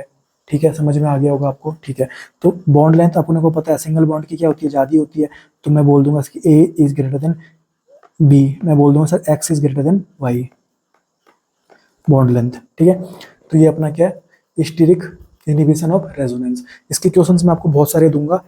ठीक है, बहुत सारे क्वेश्चन दूंगा इसके, तो इसके 5 क्वेश्चंस मैं आपको दूंगा, तो इसी कंसेप्ट को पढ़ के समझ के आप समझ में आ गया होगा आपको, तो आप उन 5 क्वेश्चंस को भी ट्राई करना, तो आपको कोई दिक्कत नहीं होने वाली। ठीक है, तो इसको अपन बोलते हैं स्टीरिक इनहिबिशन ऑफ रेजोनेंस। अब एक आखिरी टॉपिक आता है, आखिरी कंसेप्ट आता है स्टीरिक इनहिबिशन ऑफ प्रोटोनेशन। ठीक है, स्टीरिक इनहिबिशन ऑफ प्रोटोनेशन। ठीक है सर, अब देखो, तो ये कब के लिए एप्लीकेबल है, ये एप्लीकेबल है प्राइमरी एरोमेटिक एमाइन। ठीक है, primary aromatic amine, primary amine मतलब जिसमें नाइट्रोजन के पास 2 हाइड्रोजन लगे हों, देखो जैसे यहाँ पे लगे हुए हैं। ठीक है, और एरोमेटिक होना चाहिए, मतलब ये बेंजीन रिंग बनी है, बेंजीन एरोमेटिक होती है क्या, यस सर होती है। ठीक है, अब देखो जब अपने को पता लगेगा ना कि स्टीरिक इनहिबिशन ऑफ प्रोटोनेशन है, पता कैसे लगेगा, जो अपना ऑर्थो पोजीशन है ना, तो ऑर्थो पोजीशन पे एक ऐसा ग्रुप लगा हुआ है जो क्या वो बल्कि ग्रुप है, तो ये जैसे स्टीरिक इनहिबिशन ऑफ रेजोनेंस में मैंने पढ़ा था सेम वैसे ही है यहाँ पे भी। ठीक है, तो यहाँ पर कोई अपना बल्कि ग्रुप लगा होगा, तो अगर यहाँ पर कोई बल्कि ग्रुप लगा हुआ है ना, तो इसके चक्कर में होगा क्या ना, बेसिक स्ट्रेंथ क्या हो जाएगी इसकी, कम हो जाएगी, बेसिक स्ट्रेंथ क्या हो जाएगी, कम हो जाएगी, तो बेसिक स्ट्रेंथ बहुत कम हो जाएगी। ठीक है, एग्जाम्पल करके देखते हैं। सर ऑर्थो पोजीशन पे, सर ये प्राइमरी अमाइन है, यस सर, सर एरोमेटिक है, यस सर, तो इसमें लग सकता है क्या, स्टीरिक इनहिबिशन ऑफ प्रोटोनेशन लगेगा। अब देख ये बल्कि ग्रुप है, यस सर बल्कि ग्रुप है, तो कहीं ना कहीं ये क्या करेगा ना, जो ये लोन पेयर प्रेजेंट है, जो ये लोन पेयर प्रेजेंट है, इनको कहीं ना कहीं आउट ऑफ द प्लेन कर देगा, ये रिपल्सन होगा ना यहाँ पे क्योंकि, तो ये आउट ऑफ द प्लेन कर देगा, तो वो लोन पेयर अब बेंजीन के साथ रेजोनेंस में पार्ट नहीं ले रहे, और यहाँ पे क्या हो जाता है ना, बेसिक स्ट्रेंथ क्या हो जाती है, कम होती है, बहुत कम हो जाती है, ये मैंने पढ़ाया था यहाँ पे देखो। ठीक है, अब इसकी बात करें अपन, ये और मेटा पोजीशन है, मेटा पोजीशन पे मैंने आपको बताया था सर इंडक्टिव इफेक्ट देखते हैं, और CS3 क्या शो करता है, प्लस आई शो करता है। ठीक है, ये पैरा पोजीशन है, तो यहाँ पर अपन देखते हैं हाइपर कंजुगेशन एंड रेजोनेंस, तो रेजोनेंस तो हो नहीं रहा यहाँ पे CH3 में, तो ये हाइपर कंजुगेशन होगा, प्लस H होगा। और बेसिक स्ट्रेंथ निकालनी है तो प्लस H की ज़्यादा होती है प्लस I से, ठीक है। इसकी तो सबसे कम होगी क्योंकि यहाँ पे क्या लग रहा है अपना SIP, तो A तो सबसे कम होने वाला है और अपना C सबसे ज़्यादा हो जाएगा, फिर आएगा अपना B। तो ये अपना आंसर आ जाएगा बेसिक स्ट्रेंथ का। और इससे रिलेटेड भी मैं आपको 5 क्वेश्चंस दूंगा जिससे आपका पूरा कंसेप्ट अच्छे से क्या हो जाएगा, क्लियर हो जाएगा, ठीक है। तो ये था अपना आज का GOC का लेक्चर और मैंने इसमें आपको सारे कंसेप्ट पढ़ाए। तो कैसा लगा आपको ये लेक्चर? आपको कोई भी कंसेप्ट में कोई डाउट रहता है तो आप कमेंट सेक्शन में पूछ सकते हैं। बाकी आप क्वेश्चन प्रैक्टिस करो, ये जो मैंने आपको 150 क्वेश्चन दिए ना, इनको कंसेप्ट पढ़ पढ़ के हर कंसेप्ट के साथ साथ उन क्वेश्चंस को प्रैक्टिस करो तो आपके सारे कंसेप्ट क्वेश्चंस के साथ अच्छे से कवर हो जाएंगे। बाकी कोई भी दिक्कत फिर भी रह जाती है तो डाउट सेक्शन में आप हमेशा पूछ सकते हो। बाकी मिलते हैं अगली वीडियो में, तब तक के लिए bye bye, tata, good night.